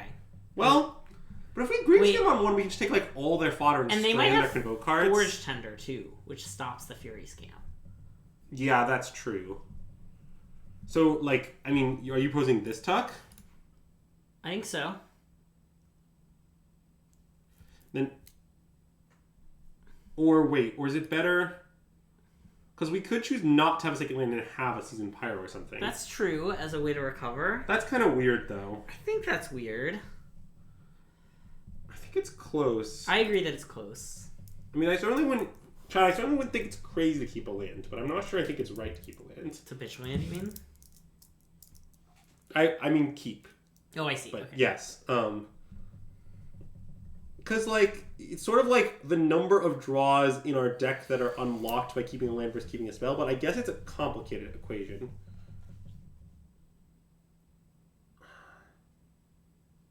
I was also wondering about Pyro plus land. Yeah, the Fury. I guess, okay, well, Verdant Cannon is strictly... Yeah. I guess I think maybe the land should go... Oh, God, it's really close. I mean, I don't know... I don't want to keep Fury because of these Burton Forge Tenders. Yeah, I think I want to keep Peasy. Okay. But I'm just wondering if that's maniacal to keep a 3-drop with 1 land. But I'm not sure it is. Because, for example, let's see. So what 2-drops... It basically makes exactly Bowmasters a bad draw. Yeah. In terms of the whether Bowmasters is a good or bad draw. Sure. Flips. But that's the only card. Yeah, I think I'm down. It makes other 3s bad draws. Like if we draw Fable or Seasoned Pyro. Oh, that's true. Maybe it's just... I want to keep the lands. I want to do this. Yeah, I think I do too, but it's I think very this makes a lot more sense, but... Okay, let's do this. There's also Dash Rog. I don't know if this is right or wrong. It's, I think, very close. Yeah. But anyway, so let's play Verdant, Fetch, Blood Crypt, do this. Yeah, this makes Bowmasters and 3-drops better draws. The other line makes... Like, lands better draws. Well, it also makes Furies better draws. But, yeah. Okay, so this is their hand. It's not a very good hand. This is an easy take Lox angle. I assume Lox and Thraben Inspector? I guess, yeah. I mean, We could take, like, the Bushwhacker, but they just don't even have the resource to function. If we take this, like, then they have to, like, kill their Mem Knight if they draw any of those things. Yeah. Yeah, I think I just like taking Inspector. Somehow, it seems like their hand is just gonna... I think at this point we need to be over 50% to win. Yeah. Obviously, a lot could change, and they get the first draw that is, like, unknown in some sense. But this seems like a decent spot for us. And hey, Jepapan? Welcome to the stream and thanks for the follow. Okay, let me just fix this real quick. So we... This. These 5... And they played the Mem Knight. They played the Mem Knight. And the Arid Mason. And that's a second... Yeah, and they... Okay, so this is their hint. Right? Okay, do we have another discussion about We've had a discussion about Chalice against this deck before. I'm willing to have a discussion again, but... Chat likes putting in Chalice, like, way more than they should. Yeah. Basically, here's how Chalice works against this deck. If you're on the play and Chalice is in your opening hand, then setting it for 0 is decent. Setting it for 1 against this deck is basically horrible. Because that happens on turn 2, which is after they've cast all of their 1s. Like, imagine your opponent has any of the 1-mana things that make 3/1/1s. They always play them on turn 1. Like, when you say it blinks half the deck, it blinks half the deck after they've already done the thing.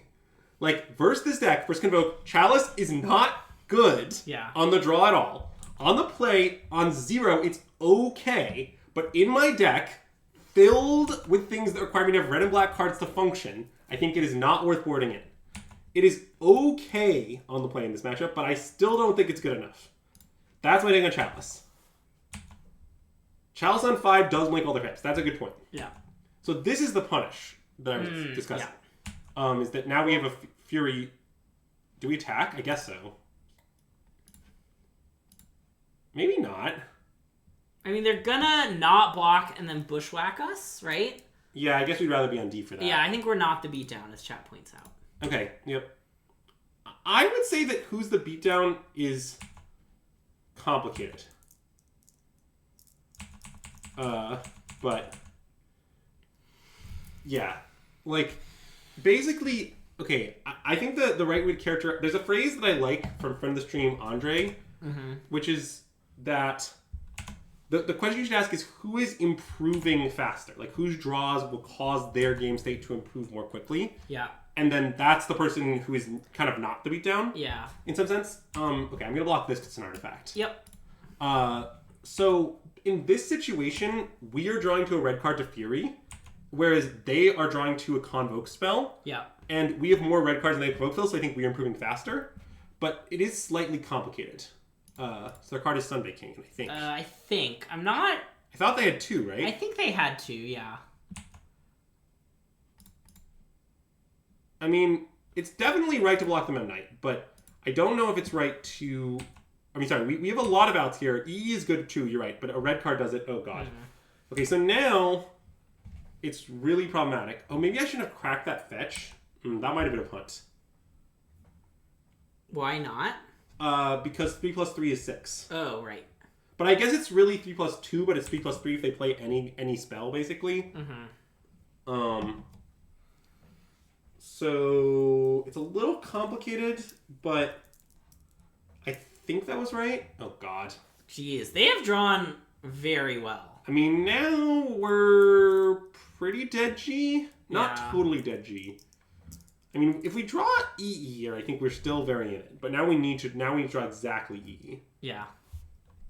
Well, yes, obviously we draw all lands, and after keeping an extra land, then the Fury would be better. I don't really think anyone is denying that claim. I would not be too results oriented. I think it was a close play, but we did get punished. Yeah. I mean, now I'm literally dead. Well, we can play Grief, right? And we're dead. And be dead. Yes. Dang. Well, we sure did lose that one. Man, we've lost to Convoke in Modern a lot on stream. Haven't we only lost to it twice? Well, that's a lot. We don't play Modern that much. Yeah. I mean, it's possible keeping the Land of the Fury... The Land versus the Fury in the opener was very close, I think. I'm very unconfident which was right. I did feel like both the games we lost, they, like, top-decked like a maniac, you know? Well, that is true, but obviously that is also somewhat the nature of Thoughtseize. That's true. That's a good point. So I think it's hard to assess. Yeah. Oh, man. Okay. I have to get Attila. Oh, you have to go get the dog. Do you want the me rat. to get Attila? Or do you want Attila? Well, oh god, what if the match starts? I'll go get Attila. Alright. Greg will get Attila. I think everyone knew where Mostly Dead it was a reference to. I believe there was no ambiguity on that front. But, yeah.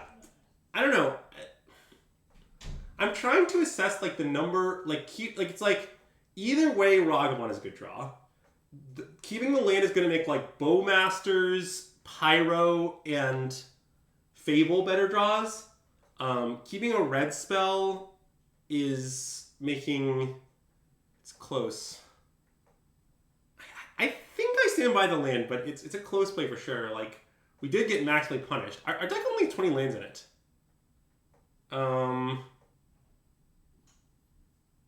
What? I assure you that considering can I lose something I do frequently. When we mull to 5, how can I lose? We could lose for making either decision. It's not like one decision is like unable to make us lose. Huh. Weird hand. Yes, both plays insured me against different... Yeah, Alpha, you have not analyzed the situation correctly. I really don't know what to say beyond that.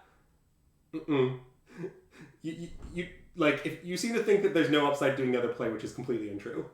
Okay,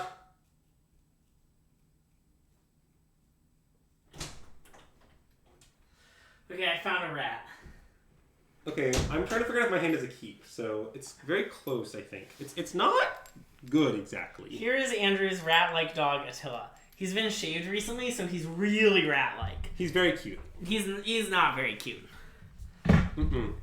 Anyway, say hi, chat, Attila.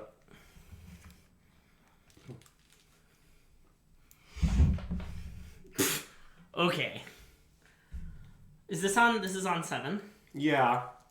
Well, this hand like is kind of great, except that it doesn't scam at all. What is this so cute? Yeah, Attila emotes win, Greg. Attila emotes win. The emote can be Attila, and you can be glaring at him. Yeah. Or he can really look like a rat. What if you just already have an Attila emote? It's just the rat emoji. Stop, everyone! It's not that cute. This is his full size, by the way, chat. Yeah, he's not a baby. He's a full-size dog. I want to keep. I think I should keep. Okay. I don't really agree with that, Marcus. I think that it's okay to have decks with aggressive mull algorithms in Magic. Like, I don't know, I feel like that statement is like, I looked at a Tron hand that contained 5 spells and 2 Tron lands and I mulligan. It's like, yeah, you could do that. I don't know. Greg is always mean to Attila. Greg just really doesn't like this just omega cute dog. So, you know. But, anyway. I feel like I'm being gaslit. Let's Thoughtseize our opponent.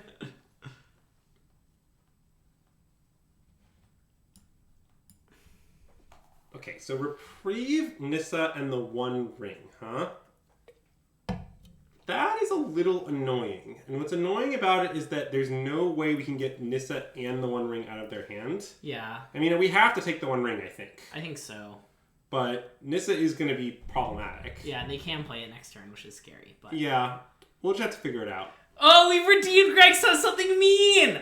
This creature is not cute. It's very not cute. I know I've said this mean thing before, but I'm saying it again. He's very cute. Chat knows. It's a silent minority that's saying he is cute. It's a silent minority? Yeah. Greg, there's no silent minority. So, Greg says something wrong. Well, I think we should play Voidwalker. I think so too. It's not that compelling. In fact, I guess I should probably fetch a swamp and play Voidwalker. Yeah. But, This creature is not cute is the meanest thing you can think of. Was that not mean enough for you? Yeah, I think that's what chat's saying. Wow. All of chat is an idiot because they think this creature is cute. You're so dumb. I think that's pretty mean too, right? Yeah. Also, I'll get to the. Oh no, that's annoying. They played the land that we didn't know about, which means we know they have another fetch now, which is a big problem. Yeah.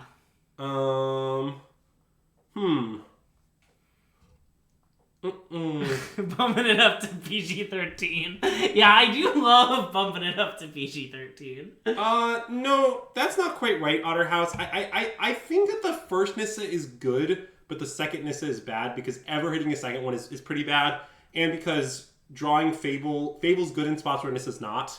So like you just prefer the diversity. I need to play one Nissa, and all remaining slots should be Fable. My opinion is slightly more complicated than I hate Nissa. Okay, well, what we really should do here is... Oh, they hit Fury. This is problematic because they're holding up Reprieve. Oh. Okay, I just want to play Tap Card Clip and terminate Nissa sometime on their turn, I think. Yeah, I think so.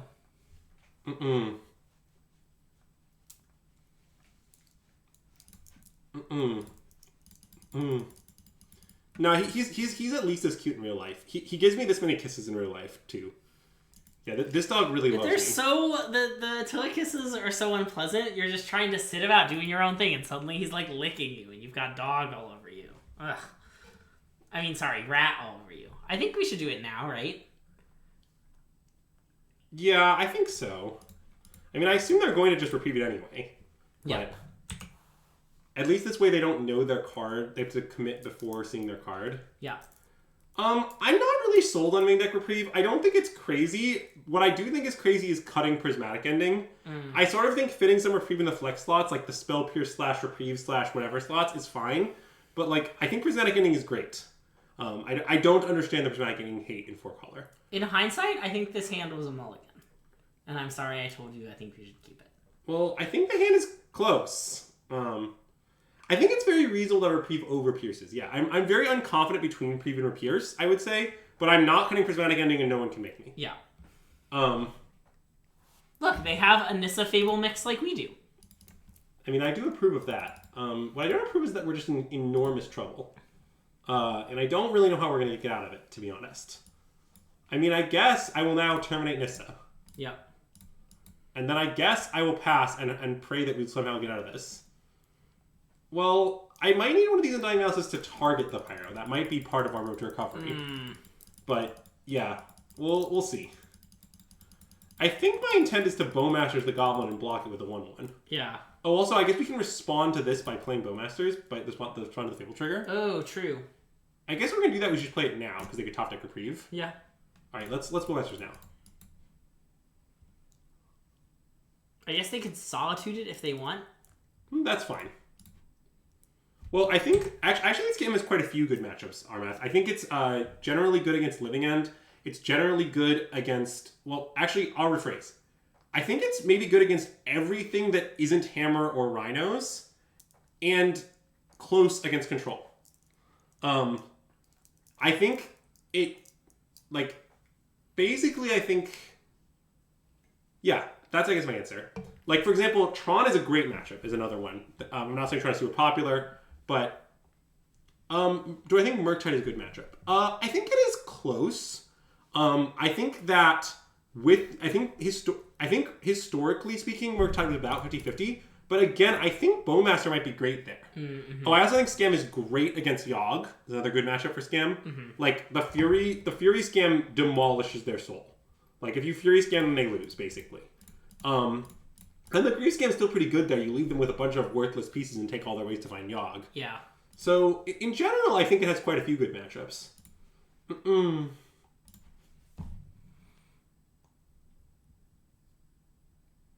So wait, their card, we know they have Fury? They have Fury Unknown? Yeah. I mean, I think we should Fury Scam them. I think so. I mean, I know that they can then hardcast Fury and kill our Fury. Maybe we should. I mean, maybe we should let it cook. We could let it cook because of Fable too. Yeah, I think maybe letting it cook is I think letting it cook seems pretty good, actually. Yeah. Okay. And if they kill our board with it, because it's really enticing to cast this Fury, and then they've just like lined it up for us. Yeah, Kind of the idea. No. Sorry, that's fine. Sorry if my response was too aggressive. Yeah, but as far as Murktide goes, I think historically Scam was close against Murktide. Dom was actually beating up Murktide, I believe, when he had like a million Fables. I don't have that anymore, but I just think Bowmaster sounds great to me against them. Yeah. Like, they actually have 8 X1s because of DRC a lot of the time, And also, you're pretty good at fighting their graveyard, so the issues will often be small. Oh, that's a huge problem. Yeah. Mm-mm. Wait, which ring is that? I don't know. It could be anything. Yes, let it cook means hold back the fury to get a bigger fury. Yeah, we're cooking it. But see, now I have to fury. Now I have to do it because otherwise they'll have reflection on solitude up. Yep. I guess that because then they respond with that. Yeah, that doesn't. That gets me.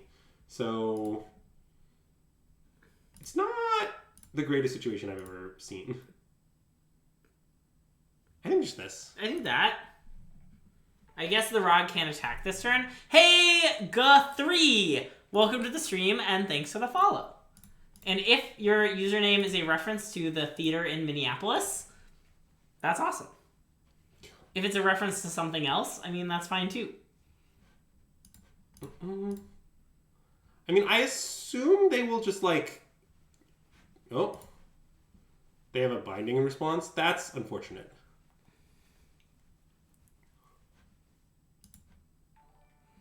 And hey, Ruiz Mode, welcome to the stream and thanks for the follow.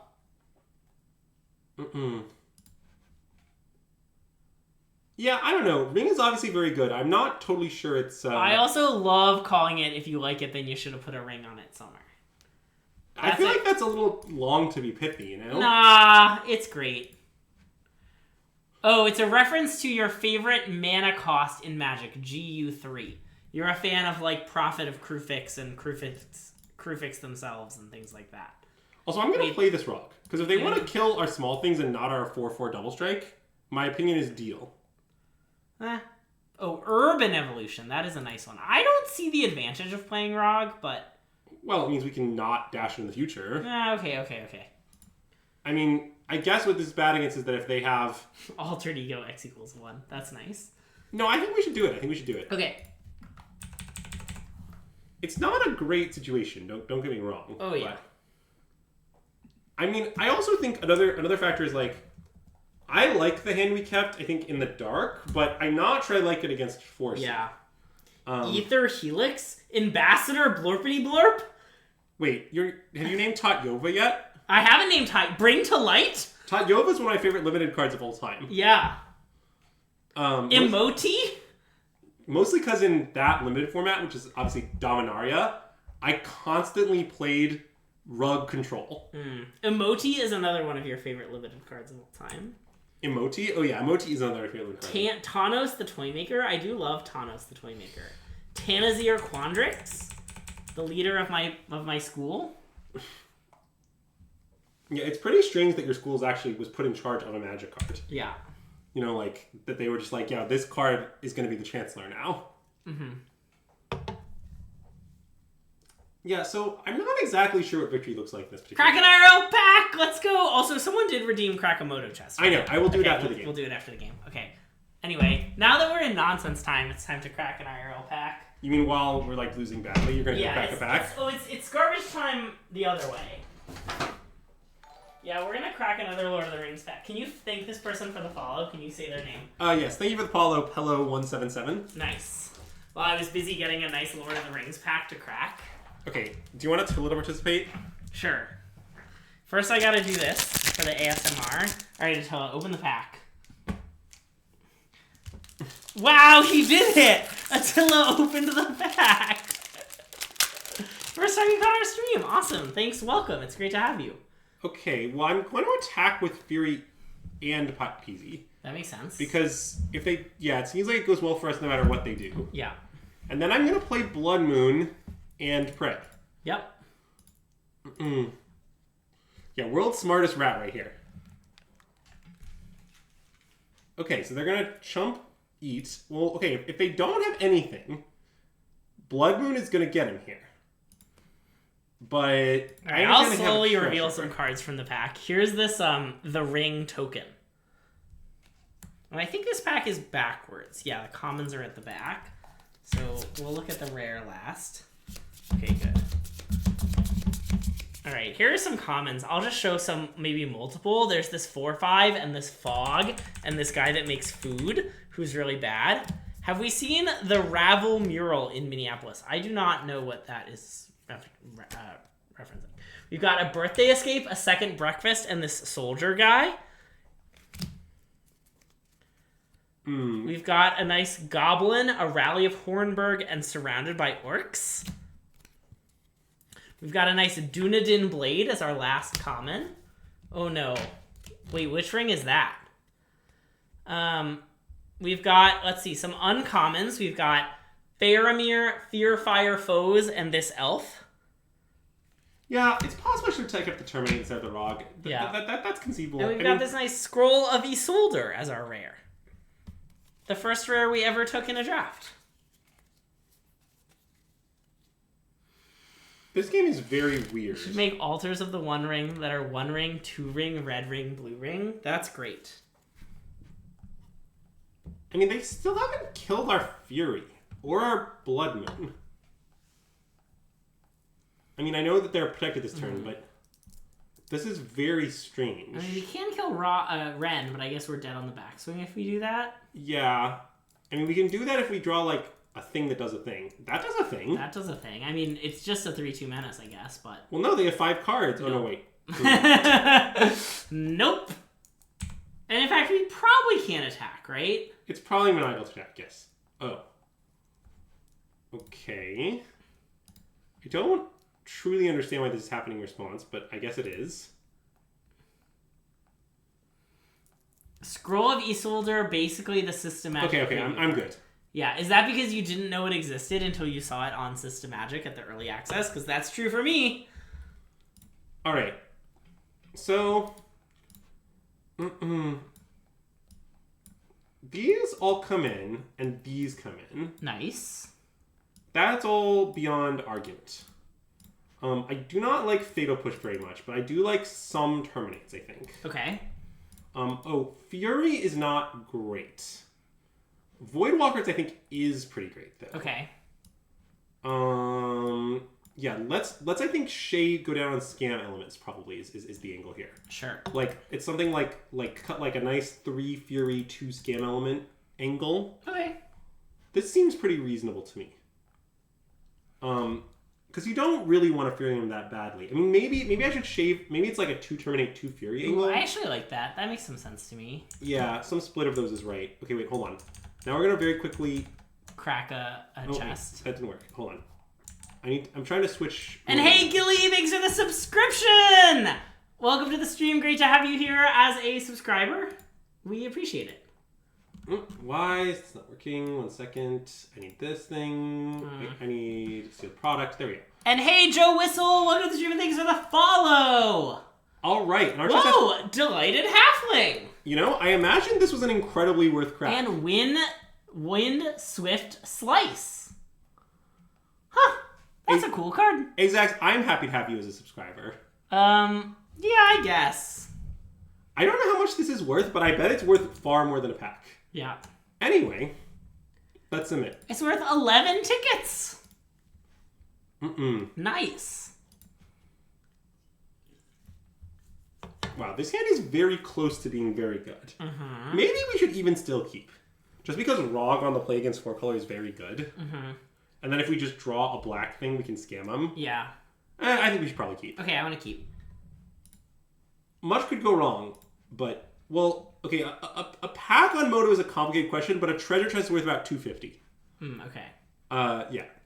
Well, I agree that just draw the black card is a good idea. Also, if Rog lives, it might not matter if we draw the black card.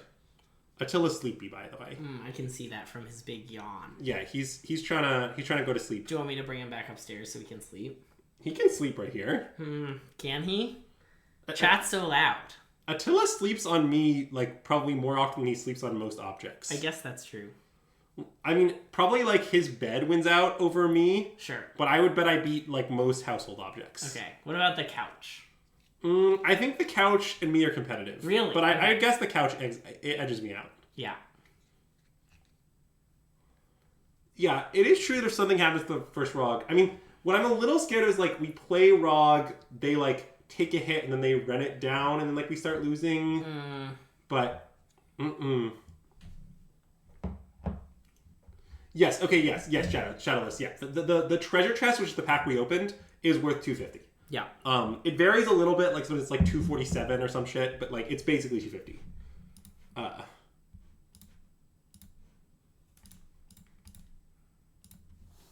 It is true that a bird in hand is with one in the bush. That is a good point. And we actually have 2 birds in the bush, you know? And now we're about to have one in the hand. A monkey in the hand. A monkey on the battlefield is worth 2 monkeys in the hand, in the library. Yeah, we haven't really done a great job with this. Okay, but see, now here's the plan. Now we're going to hit them with Rog. We're going to hit Nissa. We'll cast their Nissa. Oh, baby. And then we'll we'll polluted Delta into some things. Yeah, that's the plan.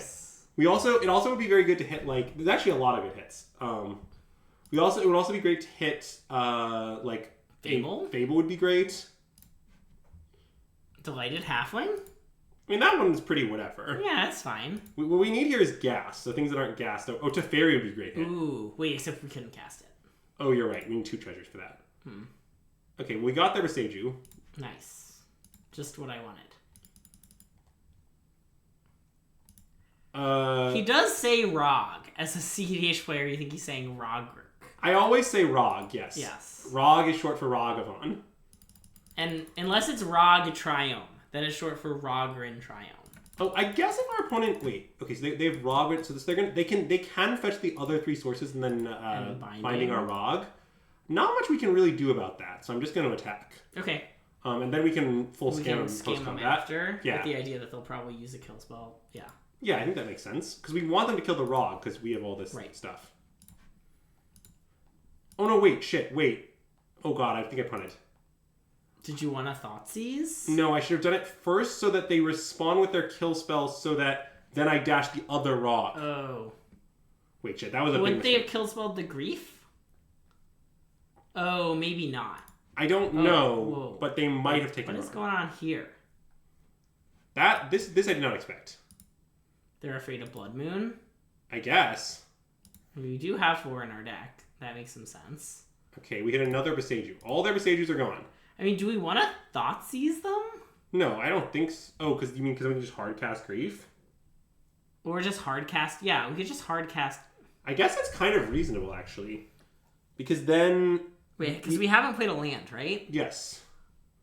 So you're saying we go basic Swamp, Thoughtseize, hard cast Grief? That's pretty reasonable, I think. That seems better. Yeah, let's do that. Okay. I'm down. And I'm going to play Thoughtseize first. Or I'm going to play Swamp first, but it doesn't really matter.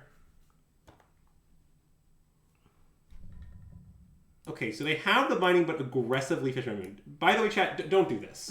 If you're playing it Especially Scam with Basic Forest. Yeah, like if you're playing it Scam as 4-color, you just like sometimes need to accept that your opponent will beat you with Blood Moon, and you should sometimes just fetch in such a way that you can't beat it. Yeah. But also Basic Forest they can probably just beat it. Yeah. They definitely should have landed on the Rog. Anyway, I want to take, I think, the One Ring. I definitely want one of the 2 cards we take to be the One Ring. The other card... I think is maybe Leyline Binding. I think it's Leyline Binding too. I just kind of feel like we can beat the Fable. Well, and like it's sort of like they're going to cast one of Fable into Fairy next turn. Yeah. And I'm sort of ambivalent which it is. And hey, Ein Fach Dirk, welcome to the stream and thanks for the follow. I mean, if I knew they would bind the... Although maybe they're going to bind the Rog. Why do they do this? Wait a minute. Don't they have... Can't they... Oh, no, they I think they're scared of Blood Moon. Right, okay. So they're land binding... Wait a minute. Maybe we can leave the binding. Maybe leaving the binding is fine and because... we take the Ring and Fable? Well, because they should binding Rog is the thing. Yeah. I mean, if they don't, we're kind of sad, but like... I mean, the binding are 3/2 menace, whatever, and that seems still have Rog. really bizarre. I want to take Fable in the One Ring. Yeah, okay, I guess I do too. Okay. I just... Their fetching is just... maniacal, I think.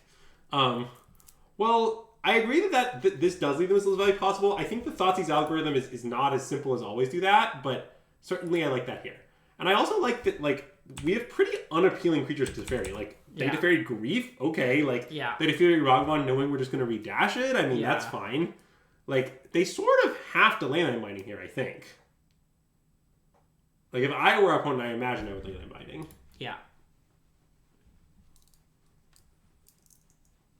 Also, by the way, here's what I'm also going to do. If we win this game, For game 3, I might board Blood Moons back down because it seems like they're being obscenely respectable, like multiple stages and aggressively fetching basics. Yeah, okay. Like if that's how they're going to play the game, I don't need to actually have the Blood Moon. Yeah. Because they're already paying a grievous cost. Sure. So, yeah, that I think is my intent. Now I'm going to dismiss this because we're probably going to cast Grief on our turn. Yeah.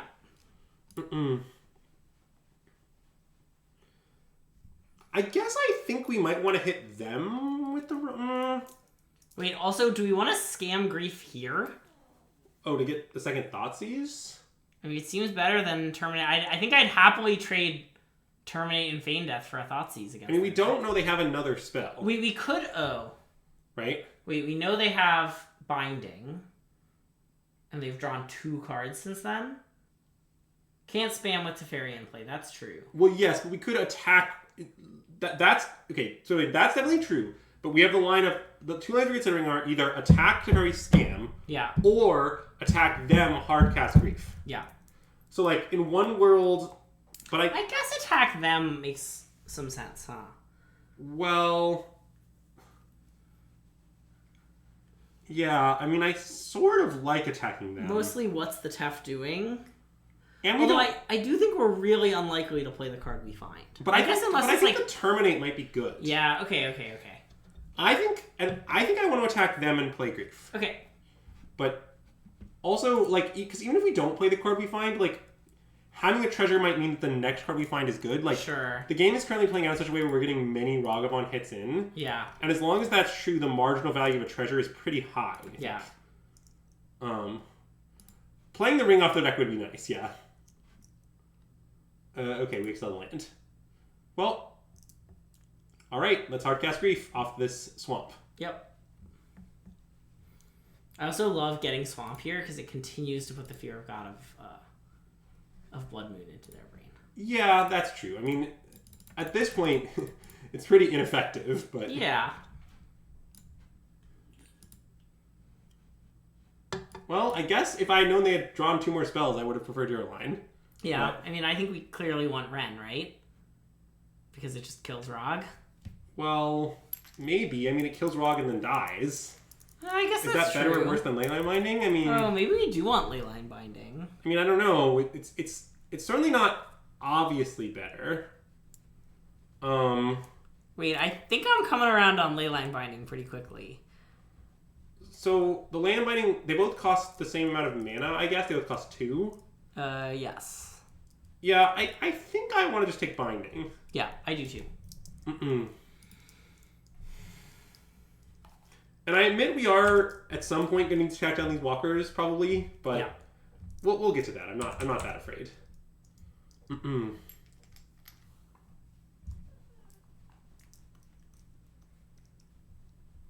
Okay, he wants to go back upstairs. Okay, I can go take him. You want to take him? Yeah, I'll take him real quick.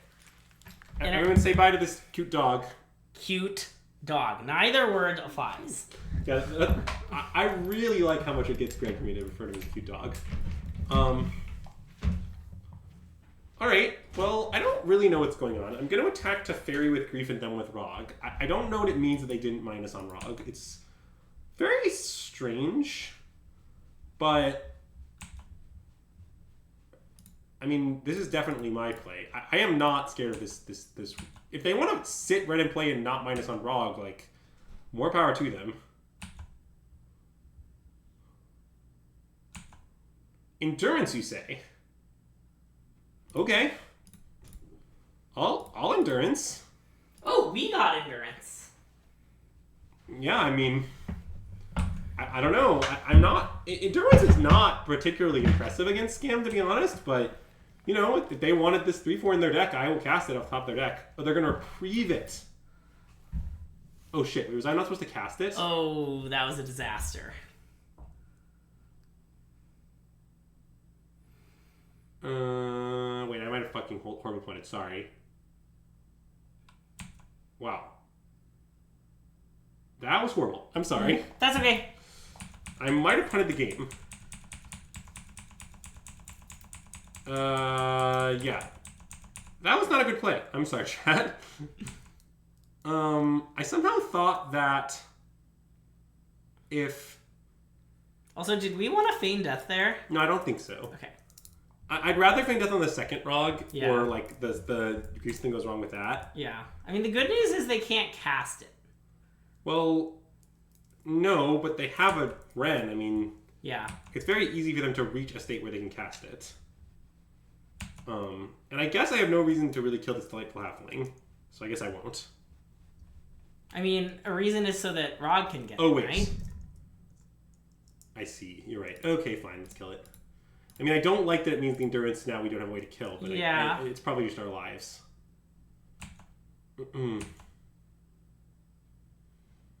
Alright, let's dash Rog.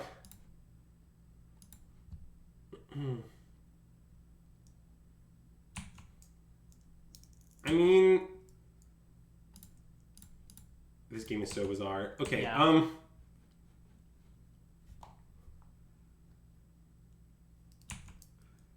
I guess this does punish me for not saving the Rog.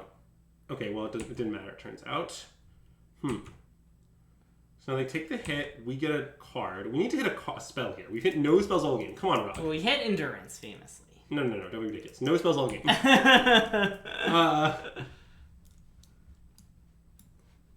Probably should not play that land. In case of Fable. Yeah. Ours or theirs. Right. Theirs off the rock. But they can just use the Flood Destroyer they just picked up to now cast the Endurance. Yes. So now we need to draw something that does anything. Yes. Pretty badly, I think.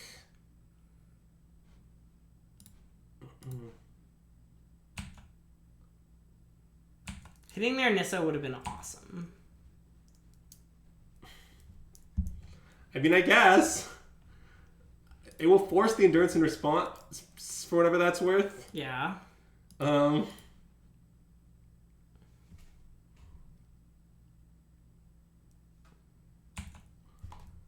mean, I think the Blood Moon does enough to not be worth holding back as a red card for Fury. I do see your point, but it does somewhat do something. It doesn't do something a lot. Yeah.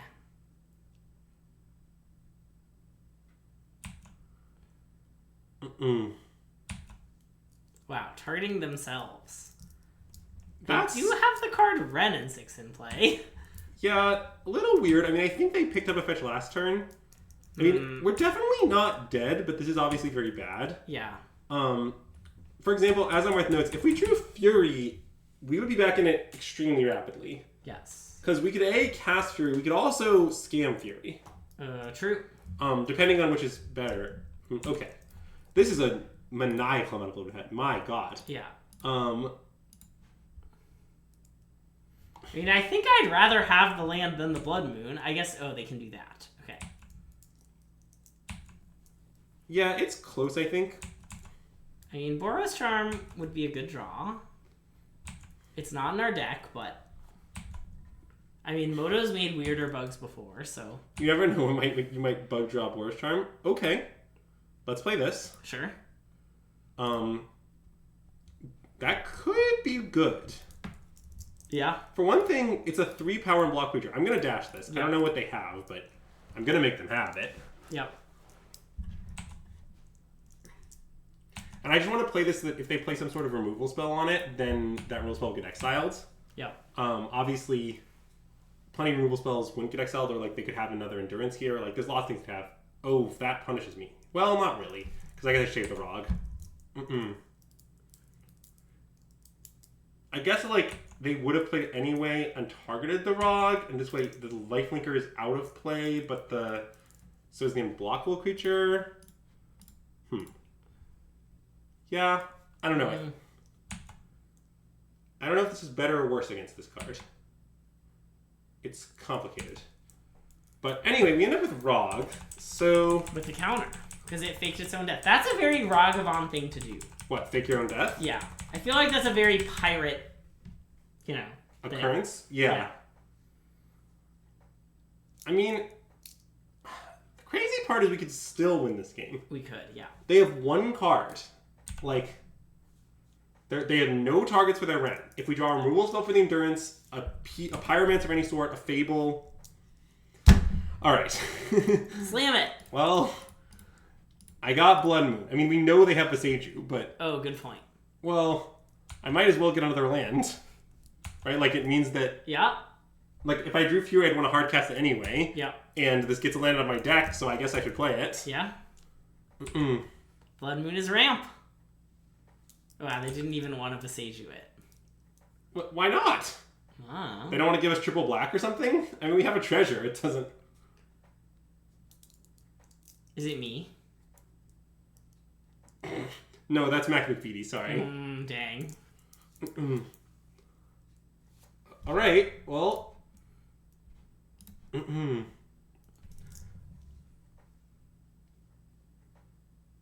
look at how fancy their lands are. They are pretty fancy. That is probably quite bad for us. I mean, they still can't really attack with their Endurance, but... Yeah. So what's weird is the red is threatening alt, but because they have no graveyard... I hate you, Blood Moon. Well, now don't play because we have no more lands. Yeah, now it doesn't even accomplish anything. Yeah, Insane Goon, you're definitely right. I think we would have won if we had not accidentally cast the Endurance. Yeah, I apologize. I punted.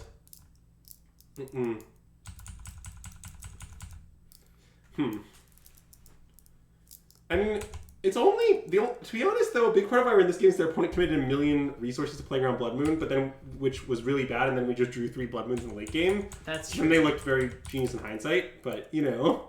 I think we're going to draw a 4th Blood Moon? I do. That would be very on theme. God, the crazy part is... Again, we still could theoretically win this game, is the really tilting part. Yeah. This is game 2, but we are down a game. Okay, wait, so now we play the Woodwalker, then we can play the Blood Moon, and if Beseiju it gets exiled. That's true. This is a classic Blood Moon scam. Yeah, nice.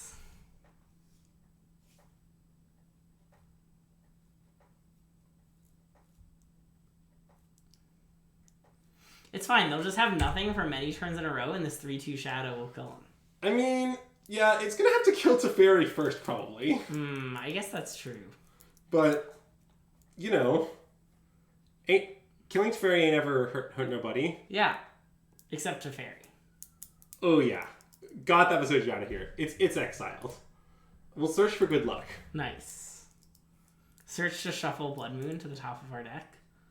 Yeah, that is the point of the search.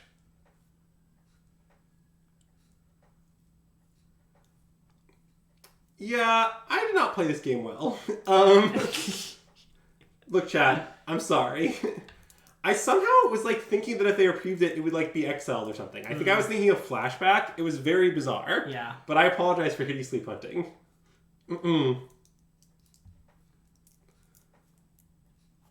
It is true that we were Blood Moon a lot of times and then we were Beseiju a lot of times and then drew Blood Moon. Okay. I mean, cast it. Yep. I mean, that's very good, honestly. So we get their card into exile too. So if it's a good one, so we could cast a fairy here. So I'm not saying we should do that, but for example, we could cast a fairy, bounce Leyline Binding. I guess doesn't really accomplish all that much. We could cast a fairy, bounce Endurance. Yeah, okay, I think we should attack the trade down. Yeah. But, like, we might be... Oh, does their Tef stop us from casting Tef? Oh, wait, does it? I guess that's... Oh, wait, it might, yeah. It's okay, their Tef is now gone.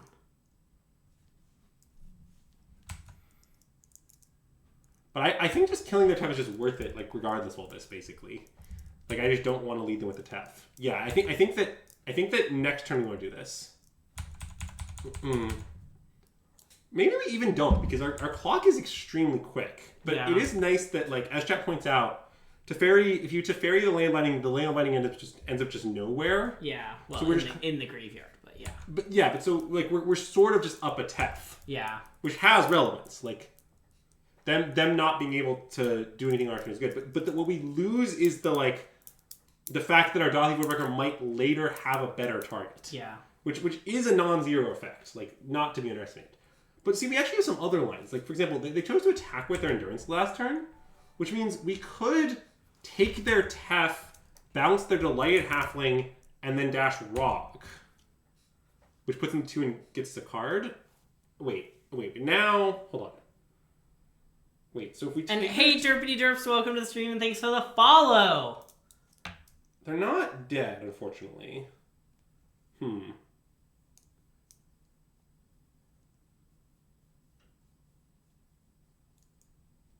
mean, I think we should... Wait. If we just dash Rog, and they block Rog, they die. That's true. And they're gonna block Rog. I think so. Okay, let's dash Rog and Alpha. Yeah. I think that's better than all of the test shenanigans. Yeah. Well,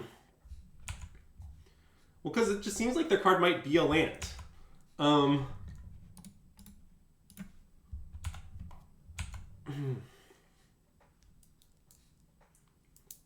I mean, I sort of respect they might have something based on them making this endurance attack, but I also just don't think we can afford to respect anything. So. They might also be like, oh shit, we gotta do something, you know? Yeah, maybe.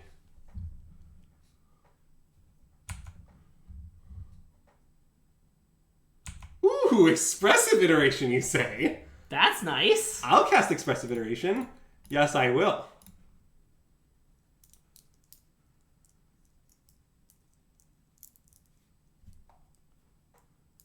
Wait, Bowmasters. I have a response. Yeah.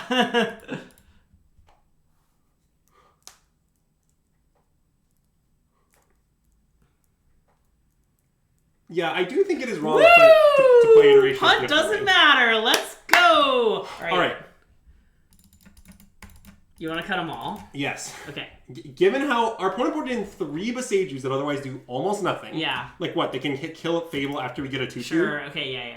And they like cut like million like they. Wait, I want to bring in both Scam Elements and leave a Terminate out. I think because we brought back up to 8 Elementals. Oh, that makes some sense. Yeah. But yes, I mean maybe this is yeah, okay. You know what? I'm down. Yeah. Just like. Literally, just get it completely out of the deck. They're playing it so aggressively. Yeah. Like, I understand we can be punished for this, but it just seems right to me. Mm-hmm. Yeah, I like that. And I also do think, yeah, let's just... Basically, we're putting into our game 1 deck, only we swapped Blood Moons for Fables. Yeah. And we added Turok. Yeah. But, yeah. All right. Sweet. Derby Derps, I normally shave Furies in this matchup, but... The current situation, they showed me they boarded in up to 3 Besagers. Yeah. And to supplement that, they fetched around insanely aggressively. This opponent is playing Blood Moons so much. So I'm not going to have any Blood Moons against them. 0. Yeah. I never want to see it. I mean, this hand is bad. It's not horrendous. Yeah.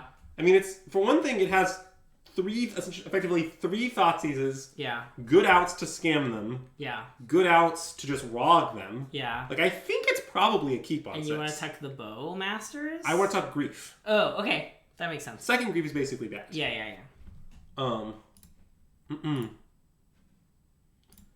I also just think against 4-color, you don't want to go too ham on the moles because the game is going to go really long. So you want to be careful. Like, I think you're just aggressive to... Ooh. I mean, we could Rog, but I guess that's really bad into Ren. We should probably just Thoughtseize. Yeah, I think so. Okay, and then I'm going to do it off, I think, the March Flats, and I'm blowing my deck. Yep. I can frivolously fletch Blood Crypt. Uh-huh.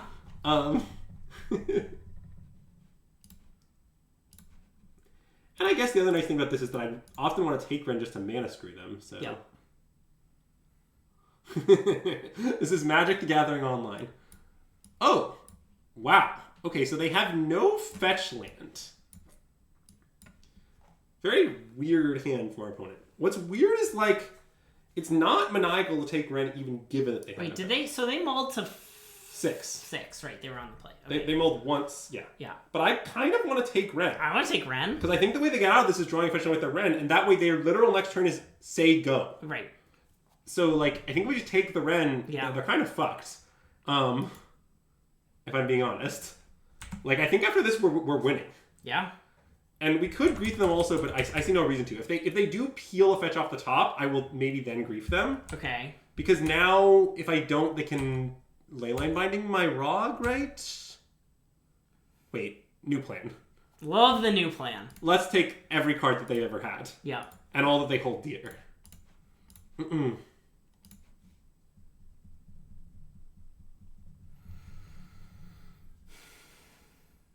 Okay, I think Binding. I'm not that scared of Tef, I think. I'm not that scared of Tef either. I guess I'm also not that scared of Nissa, but I'm a little scared of Nissa. I want to take Nissa. I mean, Leyland Binding I think is the clear pick. Yeah. I mean, maybe we should just take everything. Is Tef or Bowmaster's Grief a good exchange or a bad exchange? I think it's a bad exchange, but... Yeah, because they're just going to play Tef in plus, and then, like, who cares, kind of? And, like, we'll Ragavan to hit them. Yeah. And then, like, they can bounce our treasure and draw, or maybe... No, they can't even do that. We sack response. Yeah. And then we just, like, play Bowmasters, and they casually... and they might, like, they're really low on resources. They might just draw. And then we just kill it. And Yeah, okay. I'm with you. I think we chill. I mean, I guess the grief's not getting that much better is the awkward part. Well, but... I think it kind of is getting better. Like, the grief isn't getting better, but the Bowmaster's getting better. Right. Like, I agree that hard casting grief is unlikely to be very effective this game, but Bowmasters looks like it might be pretty good. We're not going to die to the clock. Insane Goon, you don't understand. I play much slower on stream because I'm talking through and explaining everything. My maximum rate in play is insanely fast. Yeah. When I was growing up, I used to triple Q Moto on the rig. Yeah.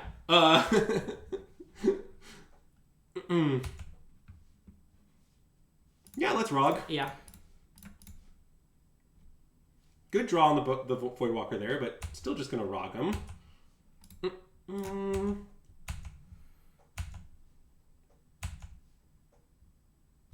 All right. Okay. Don't think there's any reason to grief them. I mean, we know their card is Beseiju, so. Oh wait, they played Force. I'm sorry, I thought they played a Windswept Heath, but. Yo, they're slow rolling it because of Blood Moon. Yeah. Classic. 0 Blood Moons, chat. 0 Blood Moons. All right, let's Ragavan. Yep. And then I'm maybe down to just play the Bowmasters, I think. Or the Voidwalker, I think. Well, I'd rather play... I think Bowmasters is maybe better against Teferi. Okay, that makes some sense. So I think I'd rather play Bowmasters, is I believe my opinion. And hit Teferi for 1? Yeah. Yeah.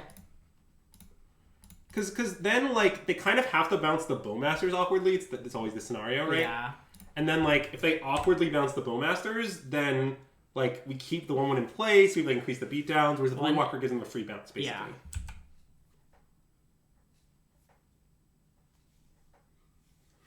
Alright, still holding on to the Beseiju, which, I mean, makes sense. Why would they play it? They keep drawing lands, but...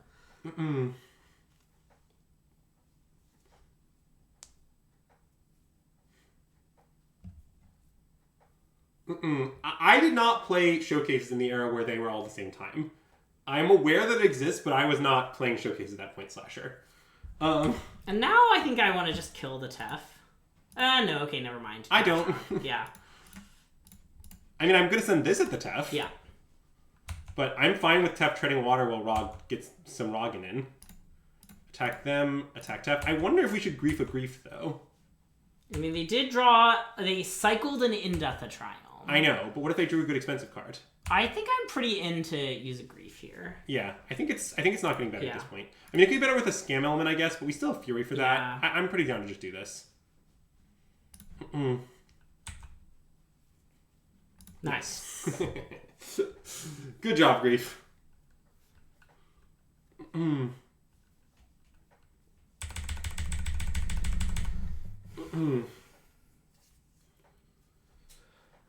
Like, the Fury is just treading water. It's not really doing anything at this point. I mean, I guess it's kind of giving them 1 life a turn or something.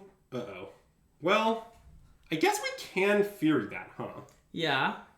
And I guess that is what we will do, assuming we don't draw nothing. Yep. Yeah, okay. I mean, I think I won under the Voidwalker, though. Yeah. So we play this, and then we Fury that. Mm-mm. Mm-mm. And then do you want to play the thing before attacking or after attacking? Before attacking, Definitely right? before. Yeah. Get a Swamp Slip's getting a little low. I know it could cause Grist, but I'm a little scared. No, it's fine. Maybe that's wrong, but yeah, it seems reasonable to me. And then I guess I'll ping Tef? No, them. Sure. Them, and then I attack Tef. Yeah. Yeah. And if they want to chump, that's fine. Yep. Which I predict they will, but... Yeah. Mm-mm. But I think pinging to Fairy and then letting them not trump is worse, is basically the point. Yeah. Mm-mm. So, yeah. And then next turn, my intent is to cast Omnath. Yeah, I mean, it's a little scary against the card Reprieve, but... Yeah, that's true. I'm still going to do it. Okay. Mm-mm. Wait, is it without paying its mana cost? Yes. Okay.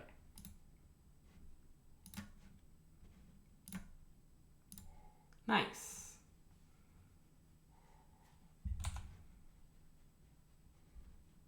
Fuck. Punished for my decision the other time. That's fine. Alright, let's kill Teferi. Nice. Respecting nothing. Yep. Alright, and then we pass. I have 124, so I'm a little low at this point, but I think I'm going to have enough clock to finish out this game. Yep. Mostly they're dead in 2 hits, so there's that. Yep. Alright, nice. Now we can Fury Scam. I don't think we want to, but we can. Oh, we could just to have a 4/4 double strike? Yeah, but I don't want to lose to various things. So I think for example, I don't want to lose to Wrath. Oh, sure. Okay. I don't... Against the One Ring, it doesn't matter. Yeah. Like, I think most of the cards that they could get out of this, it isn't relevant to do that. Yes, don't feign death the Omnath is correct. I agree. Okay, and looks like a nice little win here. Mm-mm.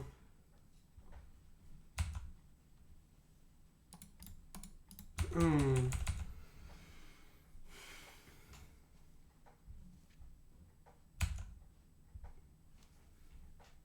Woohoo! Let's go! Yeah, and look, I mean, I kind of stand by my opinion based on, that match, basically. Oh, it's really weird that it's still showing these two in this thing. Oh, Classic weird. Moto. Classic Moto. But yeah, like, I don't feel like when I play against 4-color, I'm like, what a heinous match and how could we ever win? Yeah. In that game, our opponent certainly didn't play great. Also, I didn't play great, which roughly cancels out, I think. And, like, we did end up winning. I mean, I'm not saying, 4-color unlosable or something, but yeah. I think it's competitive.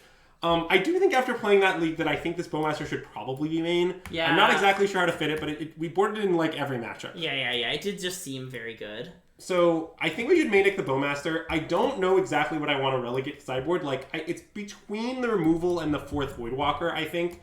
I think 2 Blood Moons is about as low as you can go, and I think all of these elements are uncuttable.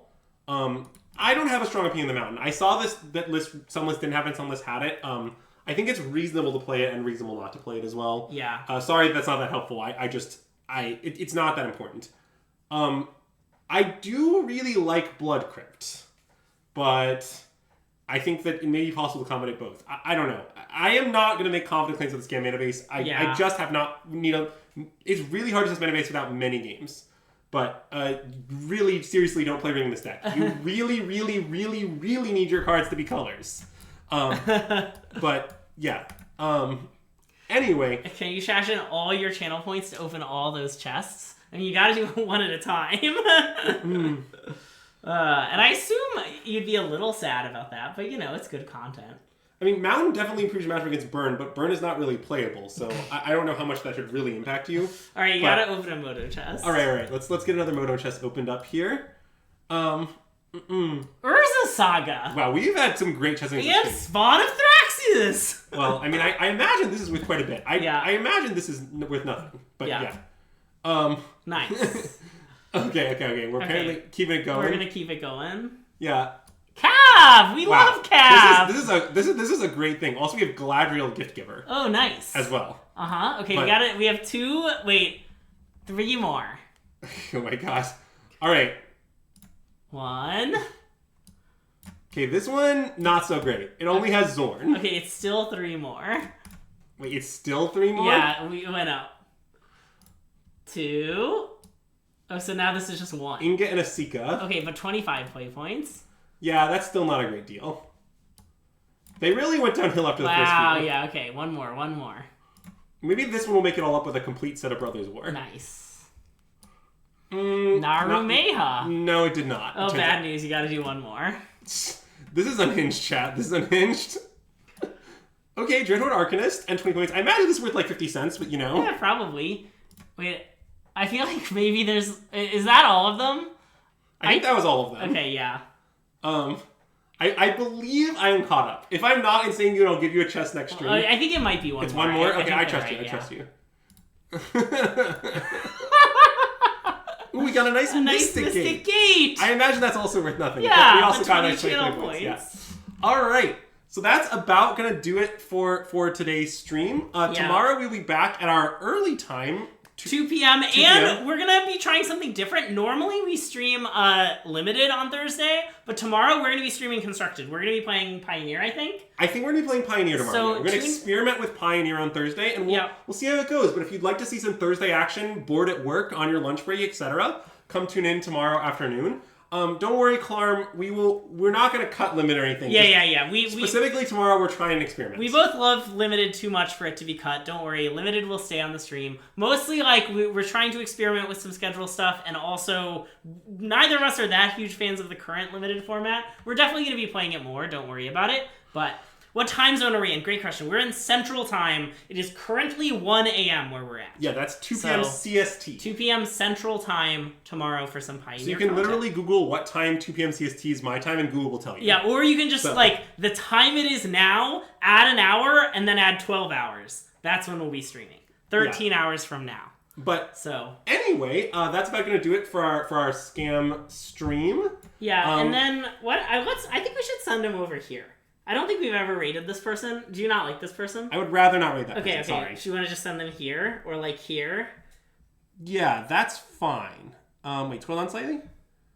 Rate this person. Okay, rate Swish. Okay, and thanks Heisenberger for the stream. Raid the Swish Gaming. Yeah, the Swish Gaming is a Michigan-based Magic team. I know a bunch of their members. Okay. They've been doing really well in the energy circuit, and I think they're experimenting with some stuff for St. Louis in Pioneer. So yeah, go over there. Nice. Cool. So if you're watching on Twitch, please join that raid and go check out the Swish Gaming's stream. If you're watching on YouTube, be sure to give us a like and subscribe to our channel if you haven't already. Huge shout out to Electric Bob and Nikolai Bolas for the raid. If you came over from their stream, we hope you will give us a follow and tune back into System Magic. If you're a System Magic fan, you should absolutely go check out Electric Bob and Nikolai Bolas. They both make some really, really great content that we think you would enjoy. And yeah, that's all for today. We'll see you tomorrow for some Pioneer, and System Magic out!